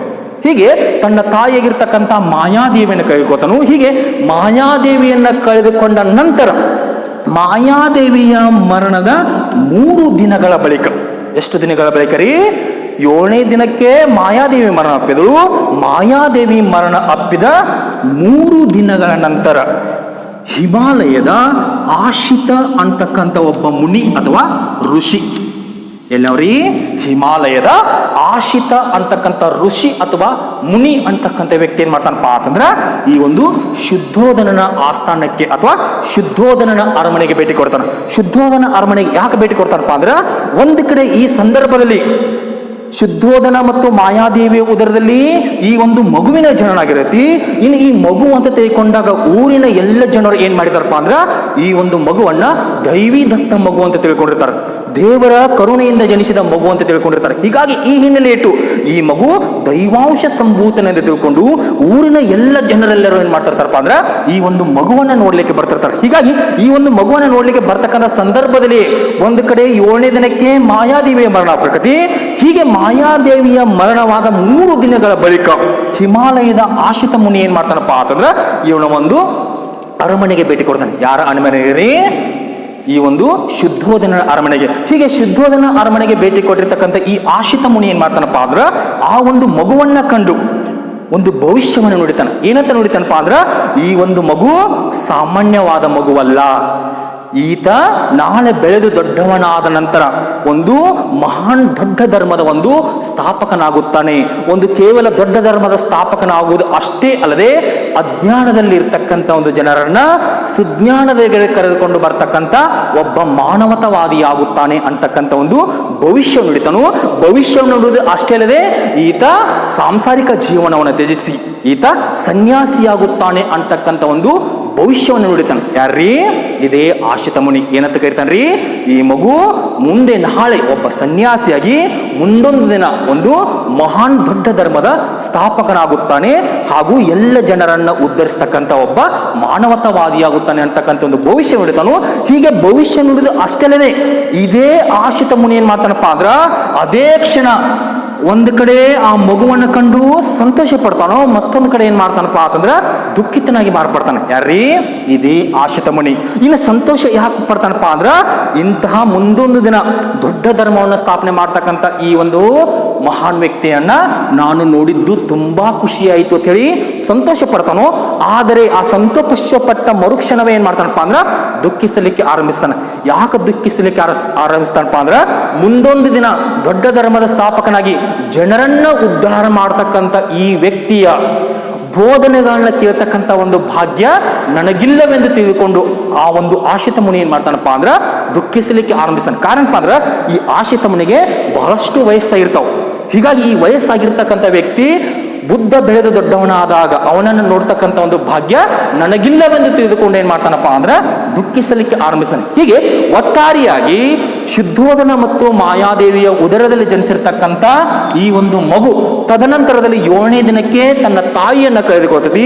7ನೇ ದಿನದ ನಂತರ ತನ್ನ ತಾಯಿಯನ್ನ ಕಳೆದುಕೊಂಡ ನಂತರ 3 ದಿನಗಳ ಬಳಿಕ ಆಶಿತ ಮುನಿ ಅಂತಕ್ಕಂಥ ವ್ಯಕ್ತಿಯಿಂದ ಒಂದು ಭವಿಷ್ಯವಾಣಿಯನ್ನು ಪಡೆದುಕೊಳ್ತತಿ. ಹೀಗೆ ಆ ಒಂದು ಆಶಿತ ಮುನಿ ಭೇಟಿ ಕೊಟ್ಟು ಈ ಒಂದು ಭವಿಷ್ಯವನ್ನು ನುಡಿದು ಹೋದ ನಂತರ ಈ ಒಂದು ಭವಿಷ್ಯವನ್ನ ಕೇಳಿ ದಿಗ್ಭ್ರಾಂತಗೊಂಡಿರ್ತಕ್ಕಂಥ ಶುದ್ಧೋಧನ ಏನ್ ಮಾಡ್ತಾನಪ್ಪ ಅಂದ್ರ ಯಾವುದೇ ಕಾರಣಕ್ಕೂ ನನ್ನ ಮಗ ಒಬ್ಬ ಸನ್ಯಾಸಿಯಾಗಲೇಬಾರದು, ಈತ ನನ್ನ ಒಂದು ಅರಮನೆಯನ್ನು ಬಿಟ್ಟು ಹೋಗಲೇಬಾರದು ಎಂದು ತಿಳಿದುಕೊಂಡು ಆ ಒಂದು ಭವಿಷ್ಯವನ್ನ ಸುಳ್ಳು ಮಾಡುವ ಸಲುವಾಗಿ ಈ ಒಂದು ಮಗುವಿಗೆ ಅದೇ ಸಮಯಕ್ಕೆ ಏನ್ ಮಾಡಿರ್ತಾನಪ್ಪ ಅಂದ್ರ ಸಿದ್ಧಾರ್ಥ ಅಂತಕ್ಕಂಥ ಒಂದು ನಾಮಕರಣವನ್ನು ಮಾಡಿರ್ತಾರೆ. ಹೀಗಾಗಿ ಗೌತಮ ಬುದ್ಧನ ಆರಂಭಿಕ ಹೆಸರಂದಾಗ ಸಿದ್ಧಾರ್ಥ.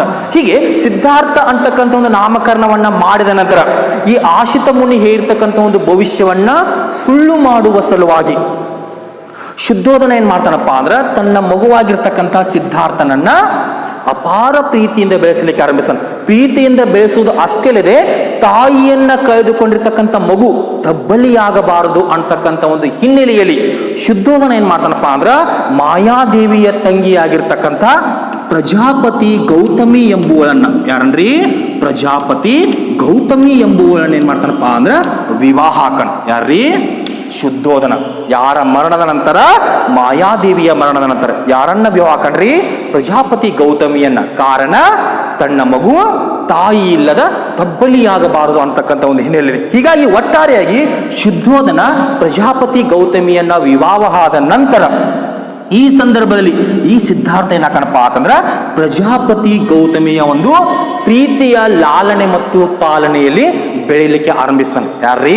ಈ ಸಿದ್ಧಾರ್ಥ. ಹೀಗಾಗಿ ಈ ಹಿನ್ನೆಲೆ ಇಟ್ಟುಕೊಂಡು ಈ ಸಿದ್ಧಾರ್ಥ ಪ್ರಜಾಪತಿ ಗೌತಮಿಯ ಒಂದು ಆರೈಕೆಯಲ್ಲಿ ಬೆಳೆದ ದೊಡ್ಡನಾದ ಕಾರಣಕ್ಕಾಗಿ ಈ ಸಿದ್ಧಾರ್ಥನಿಗೆ ಮತ್ತೊಂದು ಹೆಸರು ಬಂತು. ಆ ಮತ್ತೊಂದು ಹೆಸರು ಯಾಕಪ್ಪ ಅಂದ್ರ ಗೌತಮ ಅಂತಕ್ಕಂಥ ಒಂದು ಹೆಸರು ಬರ್ತದೆ. ಸಿದ್ಧಾರ್ಥನಿಗೆ ಗೌತಮ ಅಂತಕ್ಕಂಥ ಒಂದು ಹೆಸರು ಯಾಕೆ ಬರ್ತಪ್ಪ ಅಂತಂದ್ರ ಆತ ತನ್ನ ಚಿಕ್ಕಮ್ಮ ಅಥವಾ ತನ್ನ ಒಂದು ಮಲತಾಯಿಯಾಗಿರ್ತಕ್ಕಂಥ ಗೌತಮಿ ಪ್ರಜಾಪತಿ ಗೌತಮಿಯ ಒಂದು ಆರೈಕೆಯಲ್ಲಿ ಬೆಳೆದ ಕಾರಣಕ್ಕಾಗಿ ಈ ಸಿದ್ಧಾರ್ಥನಿಗೆ ಗೌತಮ ಅಂತಕ್ಕಂಥ ಒಂದು ಹೆಸರು ಬರ್ತದೆ. ಹೀಗೆ ಒಟ್ಟಾರೆಯಾಗಿ ಪ್ರಜಾಪತಿ ಗೌತಮಿಯನ್ನ ಮದುವೆ ಮಾಡಿಕೊಂಡಿರ್ತಕ್ಕಂಥ ಶುದ್ಧೋಧನ ಆ ಒಂದು ಮಗುವನ್ನ ಅಪಾರ ಪ್ರೀತಿಯಿಂದ ನೋಡಿಕೊಳ್ಳಲಿಕ್ಕೆ ಆರಂಭಿಸ್ತಾನು. ಹೀಗಾಗಿ ಆ ನೋಡಿಕೊಳ್ಳುವುದು ಅಷ್ಟೇ ಅಲ್ಲದೆ ಇದೇ ಮಗು ಬರುತ್ತಾ ದೊಡ್ಡವನಾದಂಥ ಸಂದರ್ಭದಲ್ಲಿ ಆ ಸಮಯಕ್ಕೆ ನನ್ನ ಮಗನಿಗೆ ಯಾವುದೇ ಒಂದು ಕೊರತೆಯಾಗಬಾರದು ಅಂತಕ್ಕಂಥ ಒಂದು ಹಿನ್ನೆಲೆಯಲ್ಲಿ 3 ಋತುಮಾನಗಳಿಗೆ ಸರಿ ಹೊಂದುವಂತಹ, ಎಷ್ಟ್ರೀ?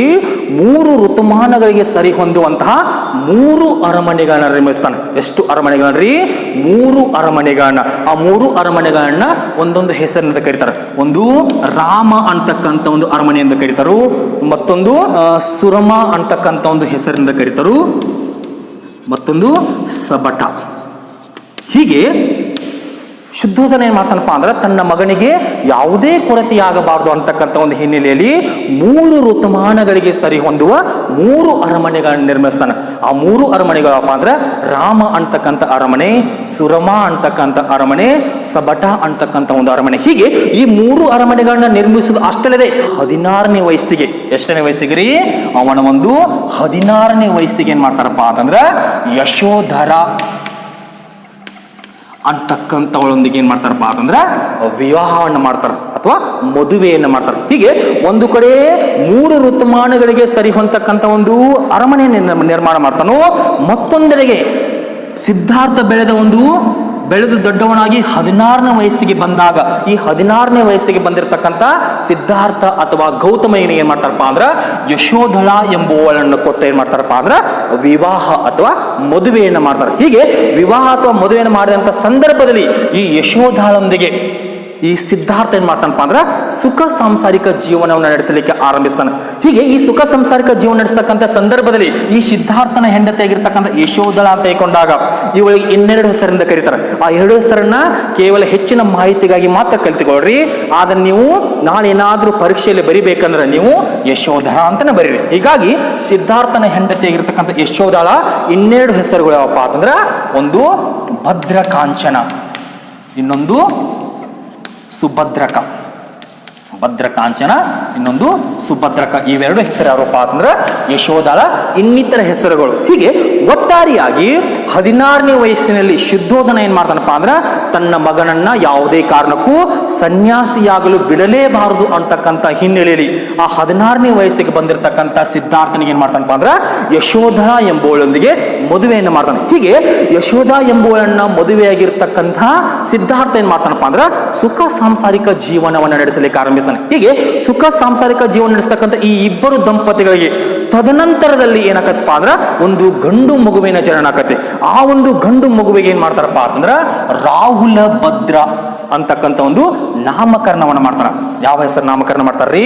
ರಾಹುಲ ಭದ್ರ ಅಂತಕ್ಕಂಥ ಒಂದು ಹೆಸರನ್ನ. ಹೀಗೆ ರಾಹುಲ ಭದ್ರನನ್ನ ಪ್ರೀತಿಯಿಂದ ಏನ್ ಮಾಡ್ತಾರಪ್ಪ ಅಂದ್ರ ರಾಹುಲ ಅಂತ ಕರೆಯಲಿಕ್ಕೆ ಆರಂಭಿಸ್ತಾರೆ. ಹೀಗೆ ಒಟ್ಟಾರೆಯಾಗಿ 16ನೇ ವಯಸ್ಸಿನಲ್ಲಿ ಯಶೋಧಳೆಯನ್ನ ಮದುವೆಯಾಗಿರ್ತಕ್ಕಂಥ ಸಿದ್ಧಾರ್ಥ ಈತ ತದನಂತರದಲ್ಲಿ ಸುಖ ಸಾಂಸಾರಿಕ ಜೀವನ ನಡೆಸ್ತಕ್ಕಂಥ ಸಂದರ್ಭದಲ್ಲಿ ಈ ಇಬ್ಬರು ದಂಪತಿಗಳಿಗೆ, ಸಿದ್ಧಾರ್ಥ ಮತ್ತು ಯಶೋಧಳ, ಈ ಇಬ್ಬರು ದಂಪತಿಗಳು ಏನಾಗತ್ತಪ್ಪ ಅಂದ್ರ ಒಂದು ಗಂಡು ಮಗುವಿನ ಜನಾಕತಿ. ಆ ಒಂದು ಗಂಡು ಮಗುವಿಗೆ ಏನ್ ಮಾಡ್ತಾರಪ್ಪ ಅಂತಂದ್ರ ರಾಹುಲ ಭದ್ರ ಅಂತಕ್ಕಂಥ ಒಂದು ನಾಮಕರಣವನ್ನು ಮಾಡ್ತಾರೋ. ಹೀಗೆ ಆ ರಾಹುಲ ಭದ್ರ ಅಂತ ನಾಮಕರಣ ಮಾಡಿದಂಥ ಸಂದರ್ಭದಲ್ಲಿ ಆ ಮಗುವನ್ನ ಪ್ರೀತಿಯಿಂದ ರಾಹುಲ್ ಅಂತ ಕರೆಯಲಿಕ್ಕೆ ಆರಂಭಿಸ್ತಾರೆ. ಹೀಗೆ ಒಟ್ಟಾರೆಯಾಗಿ ಹೀಗೆ ಈ ಮಗು ಜನಿಸಿದಂಥ ಸಂದರ್ಭದಲ್ಲಿ ಅರಮನೆಯಲ್ಲಿ ಒಂದು ಪಂಜರದ ಗಿಳಿಯಾಗಿ ಮಾರ್ಪಟ್ಟಿರ್ತಕ್ಕಂಥ ಈ ಸಿದ್ಧಾರ್ಥ ಏನ್ ಮಾಡ್ತಾನಪ್ಪ ಅಂದ್ರ ಅದೇ ಸಮಯಕ್ಕೆ ನಾನು ಹೇಗಾದರೂ ಮಾಡಿ ಒಂದು ವಿಹಾರವನ್ನ ಕೈಗೊಳ್ಳಬೇಕು ಅಂತಕ್ಕಂಥ ಒಂದು ಹಿನ್ನೆಲೆಯಲ್ಲಿ ಈ ಸಿದ್ಧಾರ್ಥ ಏನ್ ಮಾಡ್ತಾನಪ್ಪ ಅಂದ್ರ ತನ್ನ ಸಾರಥಿಯಾಗಿರ್ತಕ್ಕಂತಹ ಚೆನ್ನ ಎಂಬುವನೊಂದಿಗೆ, ಚೆನ್ನಯ್ಯರ್ರಿ ಈತ ಸಿದ್ಧಾರ್ಥನ ಸಾರಥಿ, ರಥದ ಸಾರಥಿ. ಹೀಗಾಗಿ ಪಂಜರದ ಗಿಳಿಯಾಗಿ ಮಾರ್ಪಟ್ಟಿರ್ತಕ್ಕಂಥ ಸಿದ್ಧಾರ್ಥ ಏನ್ ಮಾಡ್ತಾನಪ್ಪ ಅಂದ್ರೆ ನಾನು ಹೇಗಾದರೂ ಮಾಡಿ ಹೊರ ಪ್ರಪಂಚವನ್ನು ನೋಡಲೇಬೇಕು ಅಂತಕ್ಕಂಥ ಒಂದು ಹಿನ್ನೆಲೆಯಲ್ಲಿ ಯಾವ ಸಂದರ್ಭದಲ್ಲಿ ತನ್ನ ಮಗು ಜನಿಸಿದಂಥ ಸಂದರ್ಭದಲ್ಲಿ. ಹೀಗಾಗಿ ತನ್ನ ಮಗು ಜನಿಸಿದ ಸಂದರ್ಭದಲ್ಲಿ ತನ್ನ ಸಾರಥಿಯಾಗಿರ್ತಕ್ಕಂಥ ಚೆನ್ನನೊಂದಿಗೆ ಏನ್ ಮಾಡ್ತಾನಪ್ಪ ಅಂದ್ರ ರಥದ ಸಾರೋಟಿನ ಮೂಲಕ, ಯಾವ ಸಾರೋಟಿನ ಮೂಲಕ ರೀ? ರಥದ ಸಾರೋಟಿನ ಮೂಲಕ ಏನ್ ಮಾಡ್ತಾನಪ್ಪ ಅಂದ್ರ ಕಪಿಲ ವಸ್ತು ಸ್ಥಳವನ್ನ ಏನ್ ಮಾಡ್ತಾನಪ್ಪ ಅಂದ್ರ ವೀಕ್ಷಣೆ ಮಾಡ್ಲಿಕ್ಕೆ ಹೋಗೋಣ. ಯಾವ ಸ್ಥಳವನ್ರಿ? ತಾನು ಬೆಳೆದ ದೊಡ್ಡವನಾಗಿರ್ತಕ್ಕಂಥ ಕಪಿಲ ವಸ್ತು ಅಂತಕ್ಕಂಥ ಒಂದು ಸ್ಥಳವನ್ನ ವೀಕ್ಷಣೆ ಮಾಡ್ಲಿಕ್ಕೆ ಹೋಗ. ಹೀಗೆ ಈ ವೀಕ್ಷಣೆ ಮಾಡ್ಲಿಕ್ಕೆ ಹೋದಂತ ಸಂದರ್ಭದಲ್ಲಿ ಆ ಸಮಯಕ್ಕೆ ಬುದ್ಧ ಏನ್ ಮಾಡ್ತಾನಪ್ಪ ಅಂದ್ರ 4 ದೃಶ್ಯಗಳನ್ನ ನೋಡ್ತಾನೆ. ಎಷ್ಟು ದೃಶ್ಯಗಳನ್ರಿ? 4 ದೃಶ್ಯಗಳನ್ನ. ಆ 4 ದೃಶ್ಯಗಳನ್ನ ನಾವೇನಂತ ಕರಿತೀವಪ್ಪ ಅಂದ್ರ 4 ಗ್ರೇಟ್ ಸೈನ್ಸ್ ಅಂತ ಕರಿತು. ಅಂದ್ರ 4 ಮಹಾನ್ ದರ್ಶನಗಳು ಅಂತ ಕರಿತು. ಯಾವ ಸಂದರ್ಭದಲ್ಲಿ? ತನ್ನ ಮಗ ಜನಿಸಿದ ಸಂದರ್ಭದಲ್ಲಿ ಸಿದ್ಧಾರ್ಥ ಏನ್ ಮಾಡ್ತಾನಪ್ಪ ಅಂದ್ರ ಹೊರ ಪ್ರಪಂಚವನ್ನ ನೋಡುವ ಸಲುವಾಗಿ ತನ್ನ ಸಾರಥಿಯಾಗಿರ್ತಕ್ಕಂಥ ಚೆನ್ನನೊಂದಿಗೆ ತಾನು ಬೆಳೆದು ದೊಡ್ಡವನಾಗಿರ್ತಕ್ಕಂಥ ತನ್ನ ಸ್ವಂತ ಊರು ಕಪಿಲ ವಸ್ತು ಅಂತಕ್ಕಂಥ ಒಂದು ಸ್ಥಳವನ್ನ ವೀಕ್ಷಣೆ ಮಾಡ್ಲಿಕ್ಕೆ ಹೋಗ್ತಾನೆ. ಹೀಗೆ ವೀಕ್ಷಣೆ ಮಾಡ್ಲಿಕ್ಕೆ ಹೋದಂತ ಸಂದರ್ಭದಲ್ಲಿ ಆತ 4 ದೃಶ್ಯಗಳನ್ನ ನೋಡ್ತಾನೆ. ಆ 4 ದೃಶ್ಯಗಳನ್ನ ನಾವೇನಂತ ಕರಿತೀವಿ? 4 ಮಹಾನ್ ದರ್ಶನಗಳು. ಹೀಗೆ ಆ ಮಹಾನ್ ದರ್ಶನ ನೋಡ್ತಕ್ಕಂಥ ಸಂದರ್ಭದಲ್ಲಿ ಅವನಿಗೆ ಎಷ್ಟು ವಯಸ್ಸಾಗಿರತ್ತಪ್ಪ ಅಂದ್ರೆ 29 ವಯಸ್ಸಾಗಿರುತ್ತೆ. ಅಂದ್ರೆ ಕ್ರಿಸ್ತ ಪೂರ್ವ 538ರಲ್ಲಿ ಏನಾಕಣಪ್ಪ ಅಂದ್ರೆ ಕಪಿಲ ವಸ್ತುವಿನ ಒಂದು ವೀಕ್ಷಣೆ ಹೋಗಿರ್ತಾನೆ. ಹೀಗೆ ಕಪಿಲ ವಸ್ತುವಿನ ವೀಕ್ಷಣೆಗೆ ಹೋದಾಗ ಏನಾಕಣಪ್ಪ ಅಂದ್ರೆ 4 ದೃಶ್ಯಗಳನ್ನ ನೋಡ್ತಾನು. ಆ 4 ದೃಶ್ಯಗಳು ಯಾವಪ್ಪ ಅಂದ್ರೆ ಒಂದು ಓಲ್ಡ್ ಮ್ಯಾನ್ ಅಂದ್ರ ಒಬ್ಬ ವೃದ್ಧನನ್ನ ನೋಡ್ತಾನು. ಎರಡನೇದು ಯಾವಪ್ಪ ಅಂದ್ರೆ ಸಿಕ್ ಮ್ಯಾನ್, ಒಬ್ಬ ರೋಗಿಯನ್ನ ನೋಡ್ತಾನ. ಮೂರನೇದಾಗಿ ಫ್ಯೂನರಲ್ ಪ್ರೊಸೆಷನ್ ಅಂದ್ರ ಒಂದು ಶವ ಸಂಸ್ಕಾರದ ಒಂದು ಯಾತ್ರೆಯನ್ನು ನೋಡ್ತಾನೆ. ಸತ್ತ ವ್ಯಕ್ತಿಯನ್ನ ಸ್ಮಶಾನಕ್ಕೆ ಕರೆದುಕೊಂಡು ಹೋಗುವ ದೃಶ್ಯ. ಇನ್ನು ನಾಲ್ಕನೇದು ಯಾರು ನೋಡ್ತಾನಪ್ಪ ಅಂದ್ರ ನಾಲ್ಕನೇದಾಗಿ ಸೇಜ್, ಒಬ್ಬ ಸನ್ಯಾಸಿಯನ್ನು ನೋಡ್ತಾನೆ. ಹೀಗೆ ಒಟ್ಟಾರೆಯಾಗಿ ತನ್ನ ಸಾರಥಿಯಾಗಿರ್ತಕ್ಕಂಥ ಚೆನ್ನನೊಂದಿಗೆ ಕಪಿಲ ವಸ್ತುವಿನ ವೀಕ್ಷಣೆ ಹೋದಂಥ ಸಂದರ್ಭದಲ್ಲಿ ಸಿದ್ಧಾರ್ಥ ಏನ್ ಮಾಡ್ತಾನಪ್ಪ ಅಂದ್ರೆ 4 ದೃಶ್ಯಗಳನ್ನ ನೋಡ್ತಾನ. ಆ 4 ದೃಶ್ಯಗಳು ಯಾವಪ್ಪ ಅಂದ್ರೆ ಒಂದು ವಯಸ್ಸಾಗಿರ್ತಕ್ಕಂಥ ವೃದ್ಧ, ಒಬ್ಬ ರೋಗಿ, ಮತ್ತೊಬ್ಬ ಒಂದು ಶವಯಾತ್ರೆ, ಇನ್ನೊಂದು ಒಬ್ಬ ಸನ್ಯಾಸಿ. ಹೀಗೆ ಈ 4 ದೃಶ್ಯಗಳು ಏನಕ್ಕಪ್ಪ ಅಂದ್ರೆ ಬುದ್ಧನ ಅಥವಾ ಸಿದ್ಧಾರ್ಥನ ಮನಸ್ಸಿನ ಮೇಲೆ ಏನಕ್ಕಪ್ಪ ಅಂದ್ರೆ ಅಗಾಧವಾಗಿರ್ತಕ್ಕಂಥ ಒಂದು ಪರಿಣಾಮ ಬೀರ್ತಾವ. ಪರಿಣಾಮ ಬೀರುವುದು ಅಷ್ಟೇ ಅಲ್ಲದೆ ಈ 4 ದೃಶ್ಯಗಳಿಂದ ಸಿದ್ಧಾರ್ಥ ಏನ್ ಮಾಡ್ತಾನಪ್ಪ ಅಂದ್ರೆ 4 ಮುಖ್ಯ ವಿಷಯಗಳನ್ನು ತಿಳ್ಕೋತಾನ. ಉದಾಹರಣೆಗೆ ಈ ವಯಸ್ಸಾಗಿರ್ತಕ್ಕಂಥ ವೃದ್ಧನನ್ನ ನೋಡಿ ಸಿದ್ಧಾರ್ಥ ಏನಂತ ತಿಳ್ಕೋತಾನಪ್ಪ ಅಂತಂದ್ರ ಯೌವನ ಮತ್ತು ಸೌಂದರ್ಯ ಶಾಶ್ವತವಲ್ಲ ಅಂತ ತಿಳ್ಕೋತಾನೆ. ನಾನು ಮುಂದೊಂದು ದಿನ ವೃದ್ಧನಾಗಲೇಬೇಕು ಅಂತ ತಿಳ್ಕೋತಾನೆ. ಮತ್ತೊಂದು ಒಬ್ಬ ರೋಗಿಯನ್ನ ನೋಡಿ ಅಲ್ಲಿಯೂ ಸಹ ಒಂದು ವಿಷಯವನ್ನು ತಿಳ್ಕೋತಾನೆ. ರೋಗಿಯನ್ನ ನೋಡಿ ಏನಂತ ತಿಳ್ಕೋತಾನಪ್ಪ ಅಂತಂದ್ರ ಈ ಆರೋಗ್ಯ ಶಾಶ್ವತವಲ್ಲ, ನನಗೆ ಮುಂದೊಂದು ದಿನ ನಾನು ಅನಾರೋಗ್ಯಕ್ಕೆ ಒಳಪಡುವೆನು ಅಂತ ತಿಳ್ಕೋತಾನೆ. ಮತ್ತೊಂದು ಕಡೆ ಶವಯಾತ್ರೆಯನ್ನ ನೋಡಿ ಏನಂತ ತಿಳ್ಕೋತಾನಪ್ಪ ಅಂತಂದ್ರ ಹುಟ್ಟು ಅನಿಶ್ಚಿತ, ಸಾವು ಖಚಿತ. ಅಂದ್ರ ಹುಟ್ಟಿದ ಮನುಷ್ಯ ಸಾಯಲೇಬೇಕು, ಮರಣ ಯಾವತ್ತಿಗೂ ಶಾಶ್ವತ ಅಂತ ತಿಳ್ಕೊತಾನೆ. ಹೀಗೆ 3 ದೃಶ್ಯಗಳಿಂದ ಸುಖ ದುಃಖ ಮತ್ತು ಕೆಲವಷ್ಟು ನೋವುಗಳನ್ನ ಕಂಡುಕೊಳ್ತಾನು. ಆದರೆ ತದನಂತರ 4ನೇ ದೃಶ್ಯವಾಗಿ ಒಬ್ಬ ಸನ್ಯಾಸಿಯನ್ನು ನೋಡಿದಾಗ ಆ ಸನ್ಯಾಸಿಯಿಂದ ಏನನ್ನ ಕಂಡುಕೊಳ್ತಾನಪ್ಪ ಅಂತಂದ್ರ ಒಂದು ತನ್ನ ಮನಸ್ಸಿಗೆ ತಾನೇ ಒಂದು ಪ್ರಶ್ನೆ ಹಾಕಿಕೊಳ್ತಾನೆ. ಏನಂತ ಹಾಕಿಕೊಳ್ತಾನಪ್ಪ ಅಂದ್ರೆ ಈ ಸನ್ಯಾಸಿನ ತೆಗೆದುಕೊಂಡಾಗ ಈ ಸನ್ಯಾಸಿ ಏನಾಗಿರ್ತಾನಪ್ಪ ಅಂದ್ರೆ ತನ್ನ ಒಂದು ಎಲ್ಲ ಪ್ರಾಪಂಚಿಕ ಸುಖಭೋಗಗಳನ್ನ ತ್ಯಜಿಸಿ ಈತ ಒಬ್ಬ ವೈರಾಗಿಯಾಗಿರ್ತಾನೆ. ಹೀಗಾಗಿ ಈ ವೈರಾಗಿಯಾಗಿರ್ತಕ್ಕಂಥ ಈತ ಏನಾಗಿರ್ತಾನಪ್ಪ ಅಂತಂದ್ರ ಸುಖ ಮತ್ತು ದುಃಖಗಳಿಂದ ಮುಕ್ತಿಯನ್ನು ಪಡೆದಿರ್ತಾನೆ. ಹೀಗಾಗಿ ಮುಕ್ತಿಯನ್ನು ಪಡೆದಂತ ಈ ಸನ್ಯಾಸಿಯ ಮುಖದಲ್ಲಿ ಏನಾಗಿರ್ತಪ್ಪ ಅಂದ್ರೆ ನಗು ಕಂಡು ಬರ್ತಿರ್ತದೆ. ಹೀಗಾಗಿ ಆ ಸನ್ಯಾಸಿ ಅಷ್ಟೊಂದು ಸಂತೋಷನಾಗಿದ್ದದನ್ನು ಕಂಡಿರ್ತಕ್ಕಂಥ ಈ ಸಿದ್ಧಾರ್ಥ ಏನ್ ಮಾಡ್ತಾನಪ್ಪ ಅಂತಂದ್ರ ಮೇಲಿನ 3 ದೃಶ್ಯಗಳಿಂದ ಸುಖ ದುಃಖ ನೋವುಗಳನ್ನು ಕಂಡುಕೊಂಡ. ಆದರೆ ಈ ಸನ್ಯಾಸಿ ಇಷ್ಟೊಂದು ಸಂತೋಷದಿಂದಿರಲಿಕ್ಕೆ ಕಾರಣವೇನು ಎಂದು ತಿಳಿದುಕೊಂಡು ತನ್ನ ಮನಸ್ಸಿಗೆ ತಾನೇ ಪ್ರಶ್ನೆಯನ್ನು ಹಾಕಿಕೊಳ್ತಾನೆ. ಹೀಗಾಗಿ ಆ ಸಂದರ್ಭದಲ್ಲಿ ಆತ ಯಾವ ಪ್ರಶ್ನೆ ಹಾಕಿಕೊಳ್ತಾನಪ್ಪ ಅಂತಂದ್ರ ದುಃಖಕ್ಕೆ ಮೂಲ ಕಾರಣವೇನು, ಪ್ರಾಪಂಚಿಕ ಸುಖ ದುಃಖಗಳಿಂದ ನಾವು ಮುಕ್ತಿಯನ್ನ ಹೇಗೆ ಪಡೆಯಬೇಕು, ಹೀಗೆ ಈ ರೀತಿಯಾಗಿರ್ತಕ್ಕಂಥ ಒಂದು ಪ್ರಶ್ನೆ ಹಾಕಿಕೊಳ್ತಾನೆ. ಯಾರನ್ನ ನೋಡ್ರಿ, ಈ ಒಂದು ನಗುಮುಖದಿಂದ ಕೂಡಿರ್ತಕ್ಕಂಥ ಸನ್ಯಾಸಿಯನ್ನು ನೋಡಿ. ಹೀಗೆ ಒಟ್ಟಾರೆಯಾಗಿ ಕಪಿಲ ವಸ್ತುವಿನ ದರ್ಶನಕ್ಕೆ ಹೋದಂತ ಸಂದರ್ಭದಲ್ಲಿ ಈ 4 ದೃಶ್ಯಗಳನ್ನು ನೋಡ್ತಾನು. ಆ 4 ದೃಶ್ಯಗಳ ಪೈಕಿ ಕೊನೆಯ ಒಂದು ದೃಶ್ಯದಿಂದ ಏನಾಕನಪ್ಪ ಅಂದ್ರ ಬಹಳಷ್ಟು ಪರಿಣಾಮಗೊಳ್ತಾನ. ದುಃಖಕ್ಕೆ ಮೂಲ ಕಾರಣವೇನು ನಾನು ಕಂಡು ಹಿಡಿಯಲೇಬೇಕು ಅಂತಕ್ಕಂಥ ಒಂದು ಪ್ರಶ್ನೆ ಹಾಕಿಕೊಳ್ತಾನೆ. ಹೀಗೆ ಈ ಪ್ರಶ್ನೆ ಹಾಕಿಕೊಂಡು ಮನೆಗೆ ಬಂದಿರತಕ್ಕಂಥ ಇದೇ ಸಿದ್ಧಾರ್ಥ ತದನಂತರದಲ್ಲಿ ಏನಾಕನಪ್ಪ ಅಂದ್ರ ಅದೇ ಒಂದೇ ಚಿಂತೆಯಲ್ಲಿ ಇರ್ತಾನೆ. ಯಾವ ಚಿಂತೆಯಲ್ರಿ? ದುಃಖಕ್ಕೆ ಮೂಲ ಕಾರಣವೇನು, ನಾನು ಇದನ್ನ ತಿಳಿದುಕೊಳ್ಳಲೇಬೇಕು, ನಾನು ಇದನ್ನ ಕಂಡು ಹಿಡಿಯಲೇಬೇಕು ಅಂತ ತಿಳ್ಕೊಂಡು ಆ ಒಂದು ಪ್ರಶ್ನೆ ಹಾಕಿಕೊಂಡಿರ್ತಕ್ಕಂಥ ಈತ ಏನ್ ಮಾಡ್ತಾನಪ್ಪ ಅಂದ್ರ ಅದೇ ಚಿಂತೆಯಲ್ಲಿರುವಾಗ ಆ ಸಮಯಕ್ಕೆ ಆತ ಏನ್ ಮಾಡ್ತಾನಪ್ಪ ಅಂದ್ರ ಒಂದು ದೃಢ ನಿರ್ಧಾರವನ್ನು ಕೈಗೊಳ್ತಾನ. ನಾನು ನನ್ನ ಮನಸ್ಸಿನಲ್ಲಿ ಮೂಡಿರ್ತಕ್ಕಂಥ ಪ್ರಶ್ನೆಗೆ ಉತ್ತರವನ್ನ ಕಂಡುಕೊಳ್ಳಲೇಬೇಕು ಅಂತಕ್ಕಂಥ ಒಂದು ಹಿನ್ನೆಲೆಯಲ್ಲಿ ತನ್ನ ಮಗ ಯಾರೀ ರಾಹುಲ್ ಜನಿಸಿದ 11ನೇ ದಿನಕ್ಕೆ, ಎಷ್ಟನೇ ದಿನಕ್ಕೆ ರೀ? ತನ್ನ ಮಗರಾಗಿರ್ತಕ್ಕಂಥ ರಾಹುಲ್ ಜನಿಸಿದ 11ನೇ ದಿನಕ್ಕೆ ಏನ್ ಮಾಡ್ತಾನಪ್ಪ ಅಂದ್ರ ತನ್ನ ಒಂದು ಎಲ್ಲ ರಾಜೋಚಿತವಾಗಿರ್ತಕ್ಕಂಥ ಆಸ್ತಿ ಪಾಸ್ತಿ, ತನ್ನ ಮಡದಿ, ತನ್ನ ಮಗು, ತನ್ನ ತಂದೆ ತಾಯಿ, ಹೀಗೆ ತನ್ನ ಒಂದು ಎಲ್ಲ ಸಾಂಸಾರಿಕ ಜೀವನವನ್ನು ತ್ಯಜಿಸಿ ಈತ ಒಬ್ಬ ಸನ್ಯಾಸಿಯಾಗಿ ಏನಕ್ಕನಪ್ಪ ಅಂದ್ರ ಮನೆ ಬಿಟ್ಟು ಹೊರ ಬರ್ತಾನ. ಈ ಒಂದು ಘಟನೆಯನ್ನ ನಾವೇನಂತ ಕರಿತೀವಪ್ಪ ಅಂತಂದ್ರ ಮಹಾಪರಿತ್ಯಾಗ ಅಂತ ಕರಿತೀವಿ. ಏನಂತ ಕರಿತೀವಿ? ಮಹಾಪರಿತ್ಯಾಗ. The great renunciation. ಹೀಗೆ ಆತ ಮಹಾಪರಿತ್ಯಾಗವನ್ನು ಕೈಗೊಂಡಂತ ಸಂದರ್ಭದಲ್ಲಿ ಆ ಸಮಯಕ್ಕೆ ಅವನಿಗೆ ಎಷ್ಟು ವಯಸ್ಸಾಗಿರ್ತಪ್ಪ ಅಂದ್ರೆ 29 ವರ್ಷ ವಯಸ್ಸಾಗಿರ್ತಾವ. ಹೀಗಾಗಿ ಈ 29ನೇ ವಯಸ್ಸಿನಲ್ಲಿ ಬುದ್ಧ ಅಥವಾ ಸಿದ್ಧಾರ್ಥ ಮನೆ ಬಿಟ್ಟು ಬಂದಿರತಕ್ಕಂಥ ಒಂದು ಘಟನೆಯನ್ನ ಮಹಾಪರಿತ್ಯಾಗ ಅಂತ ಕರಿತು. ಬೌದ್ಧ ಧರ್ಮದ ಭಾಷೆಯಲ್ಲಿ ನಾವೇನಂತ ಕರಿತಪ್ಪ ಅಂದ್ರೆ ಮಹಾಬಿನಿಷ್ಕ್ರಮಣ ಅಂತ ಕರಿತು. ಏನಂತ ಕರಿತೀರಿ? ಮಹಾಬಿನಿಷ್ಕ್ರಮಣ. ಹೀಗೆ ಒಟ್ಟಾರೆಯಾಗಿ ದುಃಖಕ್ಕೆ ಮೂಲ ಕಾರಣವೇನು ಎಂಬುದು ತಿಳಿದುಕೊಳ್ಳೋ ಸಲುವಾಗಿ ಮನೆಯನ್ನು ಬಿಟ್ಟು ಹೊರ ಬರ್ತಾನೋ ಅದು ಯಾವ ಸಮಯಪ್ಪ ಅಂತಂದ್ರೆ 11ನೇ ದಿನದ ಮಧ್ಯರಾತ್ರಿಯಂದು. ಯಾರಿಗೂ ಹೇಳದೆ ಏನ್ ಮಾಡ್ತಾನಪ್ಪ ಅಂದ್ರೆ ತನ್ನ ಸೇವಕನಾಗಿರ್ತಕ್ಕಂಥ ಚೆನ್ನನೊಂದಿಗೆ ಈ ಸಮಯದಲ್ಲಿ ಸಿದ್ಧಾರ್ಥ ಏನ್ ಮಾಡ್ತಾನಪ್ಪ ಅಂದ್ರ ಕುಂತಕ ಅಂತಕ್ಕಂಥ ಒಂದು ಕುದುರೆಯನ್ನೇರಿ. ಯಾವ ಕುದುರೆ ರೀ? ಕುಂತಕ ಅಂತಕ್ಕಂಥ ಒಂದು ಕುದುರೆ ಏರಿ ಯಾರೊಂದಿಗೆ? ಚೆನ್ನನೊಂದಿಗೆ. ಯಾವ ಸಮಯದಲ್ಲಿ? ತನ್ನ ಮಗು ಜನಿಸಿದ 11ನೇ ದಿನದ ಮಧ್ಯರಾತ್ರಿಯಂದು ತನ್ನ ಒಂದು ಮನೆಯನ್ನ ಬಿಡುವಾಗ ಏನ್ ಮಾಡ್ತಾನಪ್ಪ ಅಂದ್ರ ತನ್ನ ಸಾರಥಿಯಾಗಿರ್ತಕ್ಕಂಥ ಚೆನ್ನನೊಂದಿಗೆ ಕುಂತಕ ಅಂತಕ್ಕಂಥ ಒಂದು ಕುದುರೆಯನ್ನ ಏರಿ ಏನ್ ಮಾಡ್ತಾನಪ್ಪ ಅಂದ್ರ ತನ್ನ ಒಂದು ಮನೆ ಬಿಟ್ಟು ಹೊರ ಬರ್ತಾನೋ. ಹೀಗೆ ಮನೆ ಬಿಟ್ಟು ಹೊರ ಬಂದಂತ ಸಂದರ್ಭದಲ್ಲಿ ಕುಂತಕ ಅಂತಕ್ಕಂಥ ಕುದುರೆ ಹಾಗೂ ಚೆನ್ನನೊಂದಿಗೆ ಬಂದಿರತಕ್ಕಂಥ ಸಿದ್ಧಾರ್ಥ ಏನ್ ಮಾಡ್ತಾನಪ್ಪ ಅಂದ್ರ ಕಪಿಲ ವಸ್ತುವನ್ನ ಬಿಟ್ಟು ಹನುಮ ಅಂತಕ್ಕಂಥ ಒಂದು ನದಿಯ ದಂಡೆ ಬರ್ತಾನೆ. ಯಾವ ನದಿಯ ದಂಡೆ ರೀ? ಹನುಮ ಅಂತಕ್ಕಂಥ ಒಂದು ನದಿಯ ದಂಡೆ ಬಂದಾಗ ಆ ಹನುಮ ನದಿಯ ದಂಡೆ ಏನ್ ಮಾಡ್ತಾನಪ್ಪ ಅಂದ್ರ ತಾನು ಧರಿಸಿರ್ತಕ್ಕಂಥ ಎಲ್ಲ ಒಂದು ಉಡುಪುಗಳನ್ನ ಬಿಚ್ಚಿ ಹಾಕಿ ಆ ಎಲ್ಲ ಉಡುಪುಗಳನ್ನ ಏನ್ ಮಾಡ್ತಾನಪ್ಪ ಅಂದ್ರ ತನ್ನ ಸಾರಥಿಯಾಗಿರ್ತಕ್ಕಂಥ ಚೆನ್ನನಿಗೆ ಕೊಡ್ತಾನೆ. ಹೀಗೆ ತನ್ನ ಸಾರಥಿಯಾಗಿರ್ತಕ್ಕಂಥ ಚೆನ್ನನಿಗೆ ಎಲ್ಲ ಉಡುಪುಗಳನ್ನ ಕೊಟ್ಟು ತಾನು ಏನ್ ಮಾಡ್ತಾನಪ್ಪ ಅಂದ್ರೆ ತನ್ನ ಮೈ ಮೇಲೆ ಕಾವಿ ಬಟ್ಟೆಯನ್ನು ಧರಿಸಿಕೊಳ್ತಾನೆ. ಹೀಗೆ ಕಾವಿ ಬಟ್ಟೆಯನ್ನು ಧರಿಸಿಕೊಳ್ಳುವುದು ಅಷ್ಟೇ ಅಲ್ಲದೆ ಅದೇ ಹನುಮ ನದಿಯ ದಂಡೆ ಏನ್ ಮಾಡ್ತಾನಪ್ಪ ಅಂದ್ರ ತನ್ನ ಒಂದು ಎಲ್ಲ ಒಂದು ಕೇಶವನ್ನ ಕತ್ತರಿಸಿಕೊಳ್ತಾನ. ಹೀಗೆ ತನ್ನ ಒಂದು ಕೇಶವನ್ನ ಕತ್ತರಿಸಿಕೊಂಡು ಏನ್ ಮಾಡ್ತಾನಪ್ಪ ಅಂದ್ರ ಕುಂತಕ ಅಂತಕ್ಕಂಥ ಒಂದು ಕುದುರೆಯನ್ನ ಏರಿ ಏನ್ ಮಾಡ್ತಾನಪ್ಪ ಅಂದ್ರ ತನ್ನ ಒಂದು ಪ್ರಯಾಣವನ್ನ ಕೈಗೊಳ್ತಾನೆ.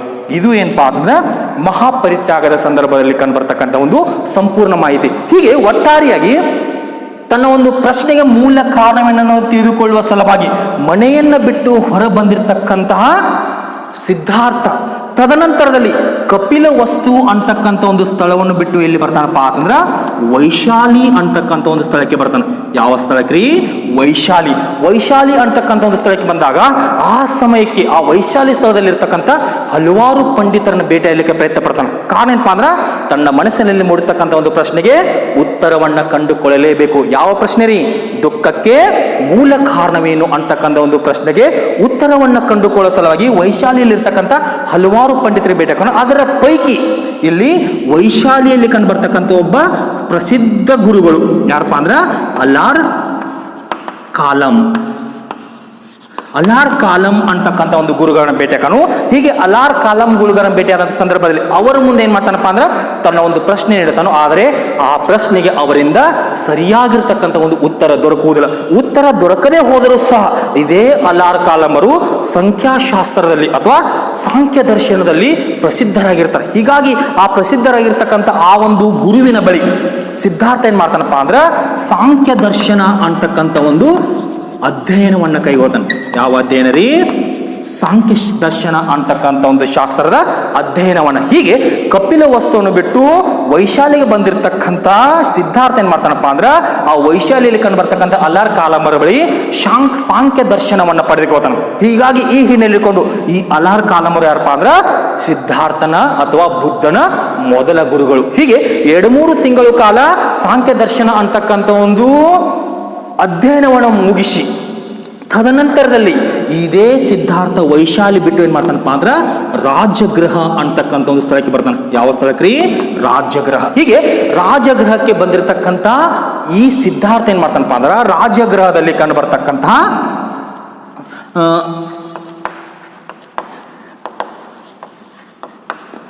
ರುದ್ರಕ ರಾಮಪುತ್ರ ಅಂತಕ್ಕಂಥ ಒಂದು ಗುರುಗಳ ಬಳಿ. ಯಾವ ಗುರುಗಳ ಬಳಿ ರೀ? ರಾಜಗೃಹದಲ್ಲಿ ಕಂಡು ಬರ್ತಕ್ಕಂಥ ರುದ್ರಕ ರಾಮಪುತ್ರರ ಬಳಿ ಏನ್ ಮಾಡ್ತಾನಪ್ಪ ಅಂತಂದ್ರ ಮತ್ತೊಂದು ಶಾಸ್ತ್ರವನ್ನ ಕಲಿತುಕೊಳ್ತಾನೆ. ಆ ಒಂದು ಮತ್ತೊಂದು ಶಾಸ್ತ್ರ ಯಾವ್ದಪ್ಪ ಅಂತಂದ್ರ ಯೋಗ ಶಾಸ್ತ್ರ ಅಂತಕ್ಕಂಥ ಒಂದು ವಿಷಯದ ಬಗ್ಗೆ ತಿಳಿದುಕೊಳ್ತಾನೆ. ಕಾರಣ ಏನಪ್ಪಾ ಅಂದ್ರ ಈ ಒಂದು ಆಲಾಂ ಕಾಲಾಮರ ನಂತರ ರುದ್ರಕ ರಾಮಪುತ್ರರ ಬಳಿ ಬಂದು ಏನ್ ಮಾಡ್ತಾನಪ್ಪ ಅಂದ್ರೆ ತನ್ನ ಒಂದು ಪ್ರಶ್ನೆ ಹೇಳ್ತಾನೆ, ದುಃಖಕ್ಕೆ ಮೂಲ ಕಾರಣವೇನೋದು. ಆದರೆ ಆ ಒಂದು ಪ್ರಶ್ನೆಗೂ ಸಹ ಅವರಿಂದ ಸರಿಯಾದ ಒಂದು ಉತ್ತರ ದೊರಕುವುದಿಲ್ಲ. ಉತ್ತರ ದೊರಕದೇ ಹೋದ್ರೂ ಸಹ ಇದೇ ಸಿದ್ಧಾರ್ಥ ಏನ್ ಮಾಡ್ತಾನಪ್ಪ ಅಂತಂದ್ರ ಅವರ ಒಂದು ಮಾತನ್ನ ಕೇಳಿ ಆ ಸಂದರ್ಭಕ್ಕೆ ಅವರ ಒಂದು ಬೋಧನೆ ಹೇಳ್ತಾರೆ. ನಾವು ಯೋಗದಿಂದ ಎಲ್ಲವನ್ನ ಪಡೆದುಕೊಳ್ಳಬಹುದು ಅಂತಕ್ಕಂಥ ಒಂದು ಮಾತನಾಡ್ತಾನೆ. ಹೀಗಾಗಿ ಇದನ್ನ ಗಮನಿಸಿರ್ತಕ್ಕಂಥ ಸಿದ್ಧಾರ್ಥ ಏನ್ ಮಾಡ್ತಾನಪ್ಪ ಅಂದ್ರೆ ರಾಜಗೃಹದಲ್ಲಿ ಕಂಡುಬರ್ತಕ್ಕಂಥ ರುದ್ರಕ ರಾಮಪುತ್ರರ ಬಳಿ ಏನ್ ಮಾಡ್ತಾನಪ್ಪ ಅಂತಂದ್ರೆ ಯೋಗಶಾಸ್ತ್ರದ ಒಂದು ಜ್ಞಾನವನ್ನು ಪಡೆದುಕೊಳ್ತಾನೆ. ಹೀಗೆ ಯೋಗಶಾಸ್ತ್ರದ ಜ್ಞಾನವನ್ನು ಪಡೆದುಕೊಂಡಿರ್ತಕ್ಕಂಥ ಸಿದ್ಧಾರ್ಥ ಆ ಸಮಯಕ್ಕೆ ಒಂದು ದೃಢ ನಿರ್ಧಾರವನ್ನು ಕೈಗೊಳ್ತಾನೆ.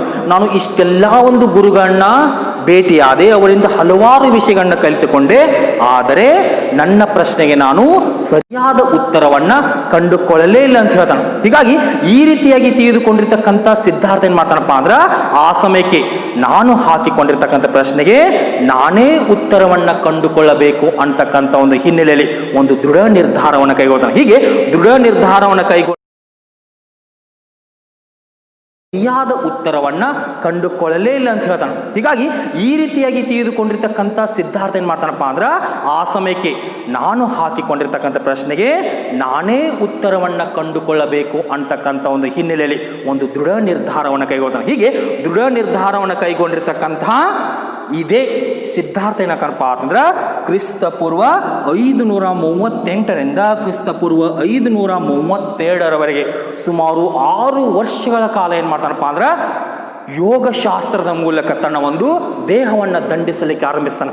ನಾನು ಹೇಗಾದರೂ ಮಾಡಿ ನನ್ನ ಒಂದು ಪ್ರಶ್ನೆಗೆ ಉತ್ತರವನ್ನು ಕಂಡುಕೊಳ್ಳಲೇಬೇಕು ಅಂತಕ್ಕಂಥ ಹಿನ್ನೆಲೆಯಲ್ಲಿ ಸುಮಾರು 6 ವರ್ಷಗಳ ಕಾಲ ಕಠಿಣವಾಗಿರತಕ್ಕಂಥ ತಪಸ್ಸನ್ನು ಆಚರಣೆ ಮಾಡುವ ಮೂಲಕ ಹಾಗೂ ಸೆಲ್ಫ್ ಮಾರ್ಟಿಫಿಕೇಶನ್ ಅಂತ ಕರಿತೀವಿ, ದೇಹವನ್ನು ದಂಡಿಸೋದ್ರ ಮುಖಾಂತರವಾಗಿ ಸುಮಾರು 6 ವರ್ಷಗಳ ಕಾಲ ಏನು ಮಾಡ್ತಾನಪ್ಪ ಅಂದ್ರೆ ಕಠಿಣವಾಗಿರ್ತಕ್ಕಂಥ ಒಂದು ಕಾರ್ಯಾಚರಣೆ ಕೈಗೊಳ್ತಾನು.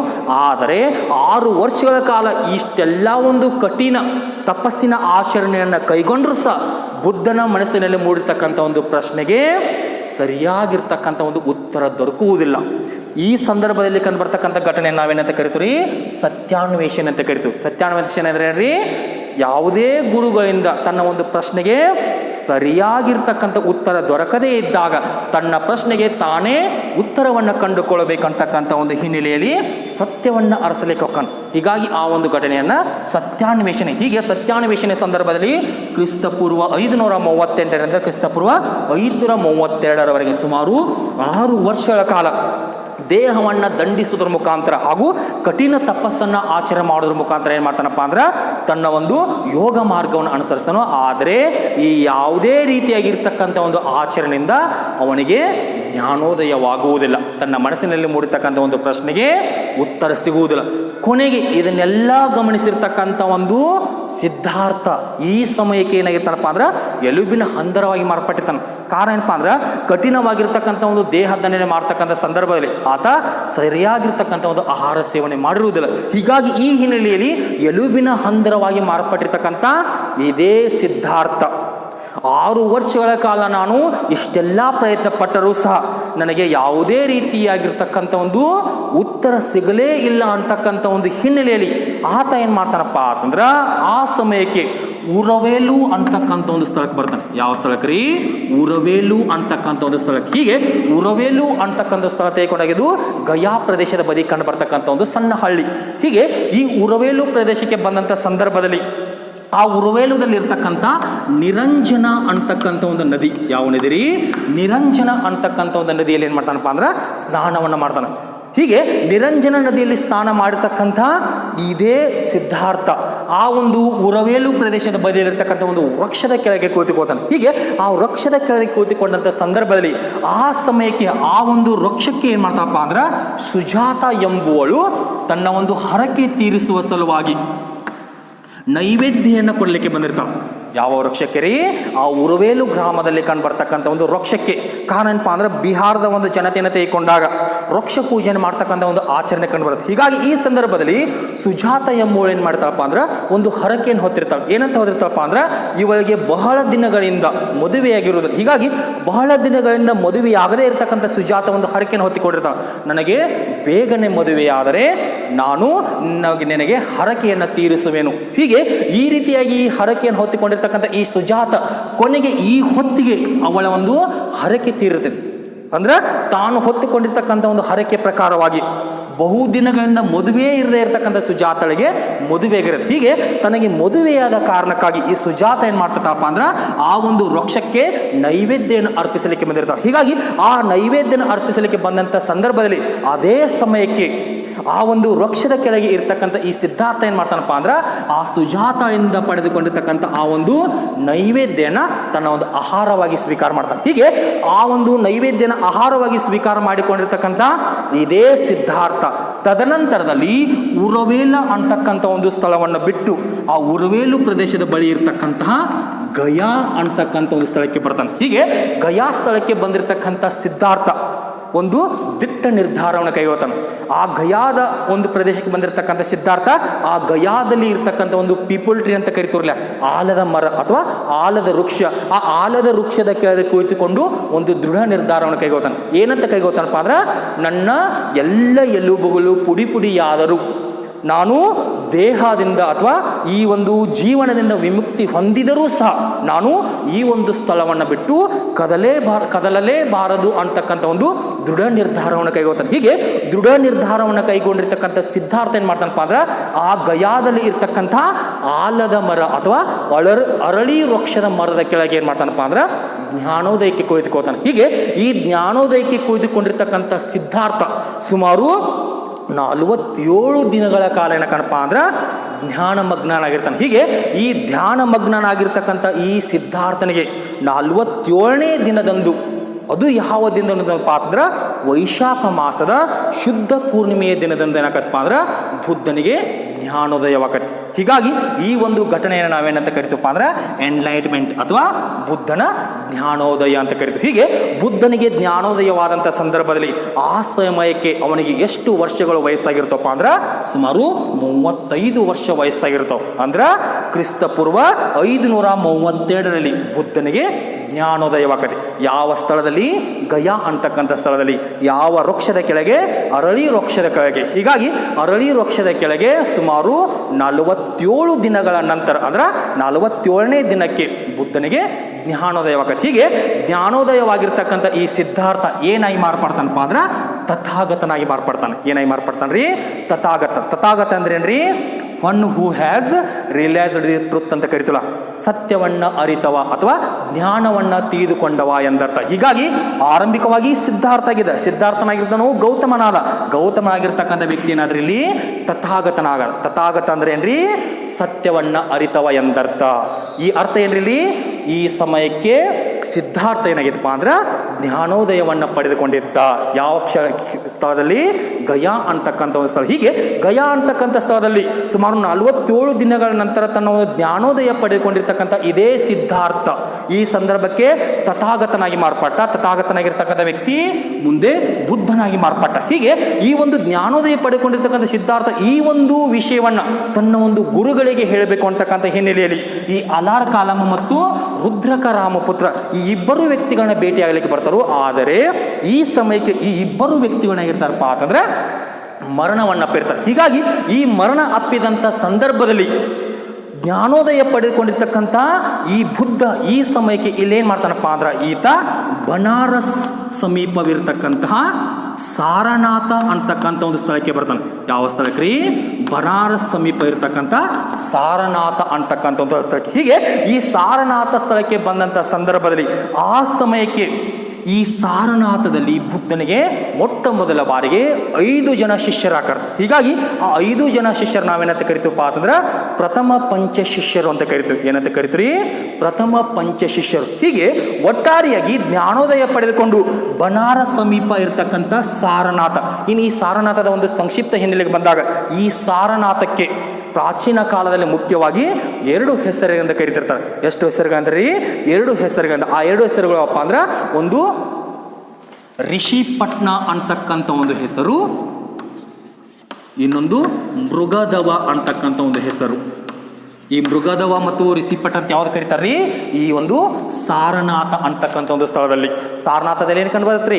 ಅಶೋಕ ಸ್ತಂಭ ಕಂಡು ಬರುತ್ತೆ. ಹೀಗಾಗಿ ಒಟ್ಟಾರೆಯಾಗಿ ಬನಾರಸ್ ಸಮೀಪ ಇರತಕ್ಕಂಥ ಒಂದು ಸಾರನಾಥ ಸ್ಥಳಕ್ಕೆ ಬರ್ತಾನೋ. ಹೀಗೆ ಸಾರನಾಥ ಸ್ಥಳಕ್ಕೆ ಬಂದಾಗ ಆ ಸಮಯಕ್ಕೆ ಬುದ್ಧನಿಗೆ 5 ಜನ ಶಿಷ್ಯರಾಕರು. ಮೊಟ್ಟ ಮೊದಲ ಬಾರಿಗೆ. ಹೀಗಾಗಿ ಆ 5 ಜನ ಶಿಷ್ಯರು ನಾವೇನಂತ ಕರಿತೀವಿ, ಪ್ರಥಮ ಪಂಚ ಶಿಷ್ಯರು ಅಂತ ಕರಿತೀವಿ. ಹೀಗೆ ಆ ಪ್ರಥಮ ಪಂಚ ಶಿಷ್ಯರಿಗೆ ಬುದ್ಧ ಏನು ಮಾಡ್ತಾನಪ್ಪ ಅಂದ್ರೆ ಆ ಸಮಯಕ್ಕೆ ಈ ಸಾರನಾಥದಲ್ಲಿ ಕಂಡು ಬರ್ತಕ್ಕಂಥ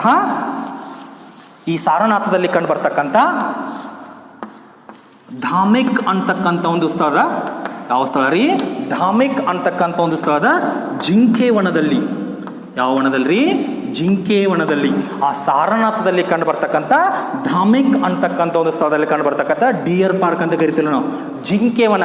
ಈ ಒಂದು ಜಿಂಕೆವನದಲ್ಲಿ ಏನು ಮಾಡ್ತಾನಪ್ಪ ಅಂದ್ರೆ ಮೊಟ್ಟ ಮೊದಲ ಬಾರಿಗೆ ತನ್ನ ಒಂದು ಪ್ರವಚನವನ್ನು ಕೈಗೊಳ್ತಾನೆ. ಹೀಗಾಗಿ ಇದನ್ನ ನಾವೇನಂತ ಕರಿತೀವಪ್ಪ ಅಂದ್ರೆ ಫಸ್ಟ್ ಸರ್ಮನ್ ಆಫ್ ಬುದ್ಧ, ಬುದ್ಧನ ಮೊದಲ ಪ್ರವಚನ ಅಂತ ಕರಿತೀವಿ. ಯಾರಿಗೆ ನೀಡ್ತಾನ್ರಿ ಮೊಟ್ಟ ಮೊದಲ ಪ್ರವಚನ? ತನ್ನ 5 ಜನ ಶಿಷ್ಯರಿಗೆ. ಎಲ್ರಿ?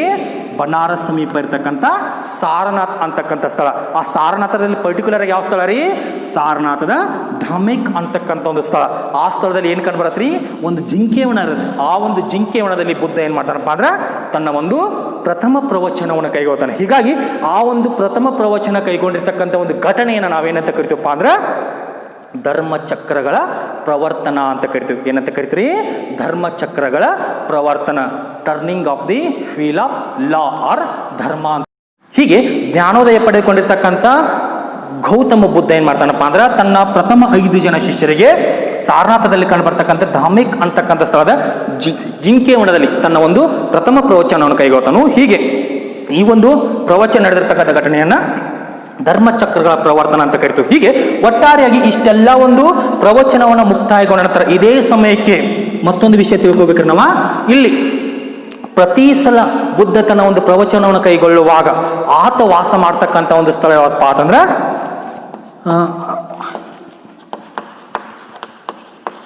ಮೂಲಗಂಧ ಕುತಿ ವಿಹಾರ.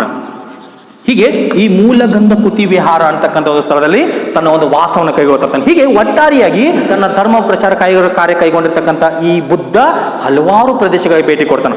ಉದಾಹರಣೆಗೆ ಕುಶಿನಗರ, ವೈಶಾಲಿ, ರಾಜಗೃಹ, ಶ್ರವಸ್ತಿ, ಹೀಗೆ ಈ ಎಲ್ಲ ಕಡೆಗಳಲ್ಲಿ ಭೇಟಿ ಕೊಟ್ಟು ಆ ಎಲ್ಲ ಕಡೆಗಳಲ್ಲಿ ಏನು ಮಾಡ್ತಾನಪ್ಪ ಅಂದ್ರೆ ತನ್ನ ಒಂದು ಧರ್ಮ ಪ್ರಚಾರವನ್ನು ಕೈಗೊಳ್ತಾನು. ಹೀಗೆ ಸುಮಾರು 537ರಿಂದ 487ವರೆಗೆ ಸುಮಾರು 45 ವರ್ಷಗಳ ಕಾಲ ತನ್ನ ಒಂದು ಧರ್ಮ ಪ್ರಚಾರ ಕಾರ್ಯವನ್ನು ಕೈಗೊಂಡು ಕೊನೆಗೆ ತನ್ನ ಒಂದು 80ನೇ ವಯಸ್ಸಿನಲ್ಲಿ ಉತ್ತರ ಪ್ರದೇಶದ ಗೋರಖ್ಪುರ್ ಜಿಲ್ಲೆಯಲ್ಲಿ ಕಂಡು ಬರ್ತಕ್ಕಂಥ ಕುಶಿನಗರ ಅಂತಕ್ಕಂಥ ಒಂದು ಸ್ಥಳದಲ್ಲಿ, ಯಾವ ಸ್ಥಳ ರೀ? ಕುಶಿನಗರ ಅಂದ್ರೆ ಇದು ಮಲ್ಲಗರ ರಾಜ್ಯಕ್ಕೆ ಸಂಬಂಧಪಟ್ಟಿರೋದು. ಹೀಗೆ ಕುಶಿನಗರದಲ್ಲಿ ಏನಾಕನಪ್ಪ ಅಂದ್ರೆ ನಿರ್ವಾಣವನ್ನು ಹೊಂತಾನ, ಅಂದ್ರೆ ಮರಣವನ್ನು ಅಪ್ತಾನ. ಈ ಸಂದರ್ಭದಲ್ಲಿ ಅವನಿಗೆ ವಿಷ ಪ್ರಾಶನ ಮಾಡಿದರು ಅಂತ ಹೇಳ್ತಾರೆ. ಅದನ್ನ ಮುಂದಿನ ತರಗತಿಯಲ್ಲಿ ಏನ್ ಮಾಡೋಣಪ್ಪ ಅಂದ್ರೆ ವಿವರ ಸಹಿತವಾಗಿ ಚರ್ಚೆ ಮಾಡೋಣ. ಇದಿಷ್ಟು ಏನಪ್ಪಾ ಅಂತಂದ್ರೆ ಬುದ್ಧನ ಆರಂಭಿಕ ಜೀವನದಲ್ಲಿ ಕಂಡುಬರ್ತಕ್ಕಂಥ ಒಂದು ಸಂಪೂರ್ಣ ಮಾಹಿತಿ. ಮತ್ತೆ ಮುಂದಿನ ತರಗತಿಯಲ್ಲಿ ಭೇಟಿಯಾಗೋಣ.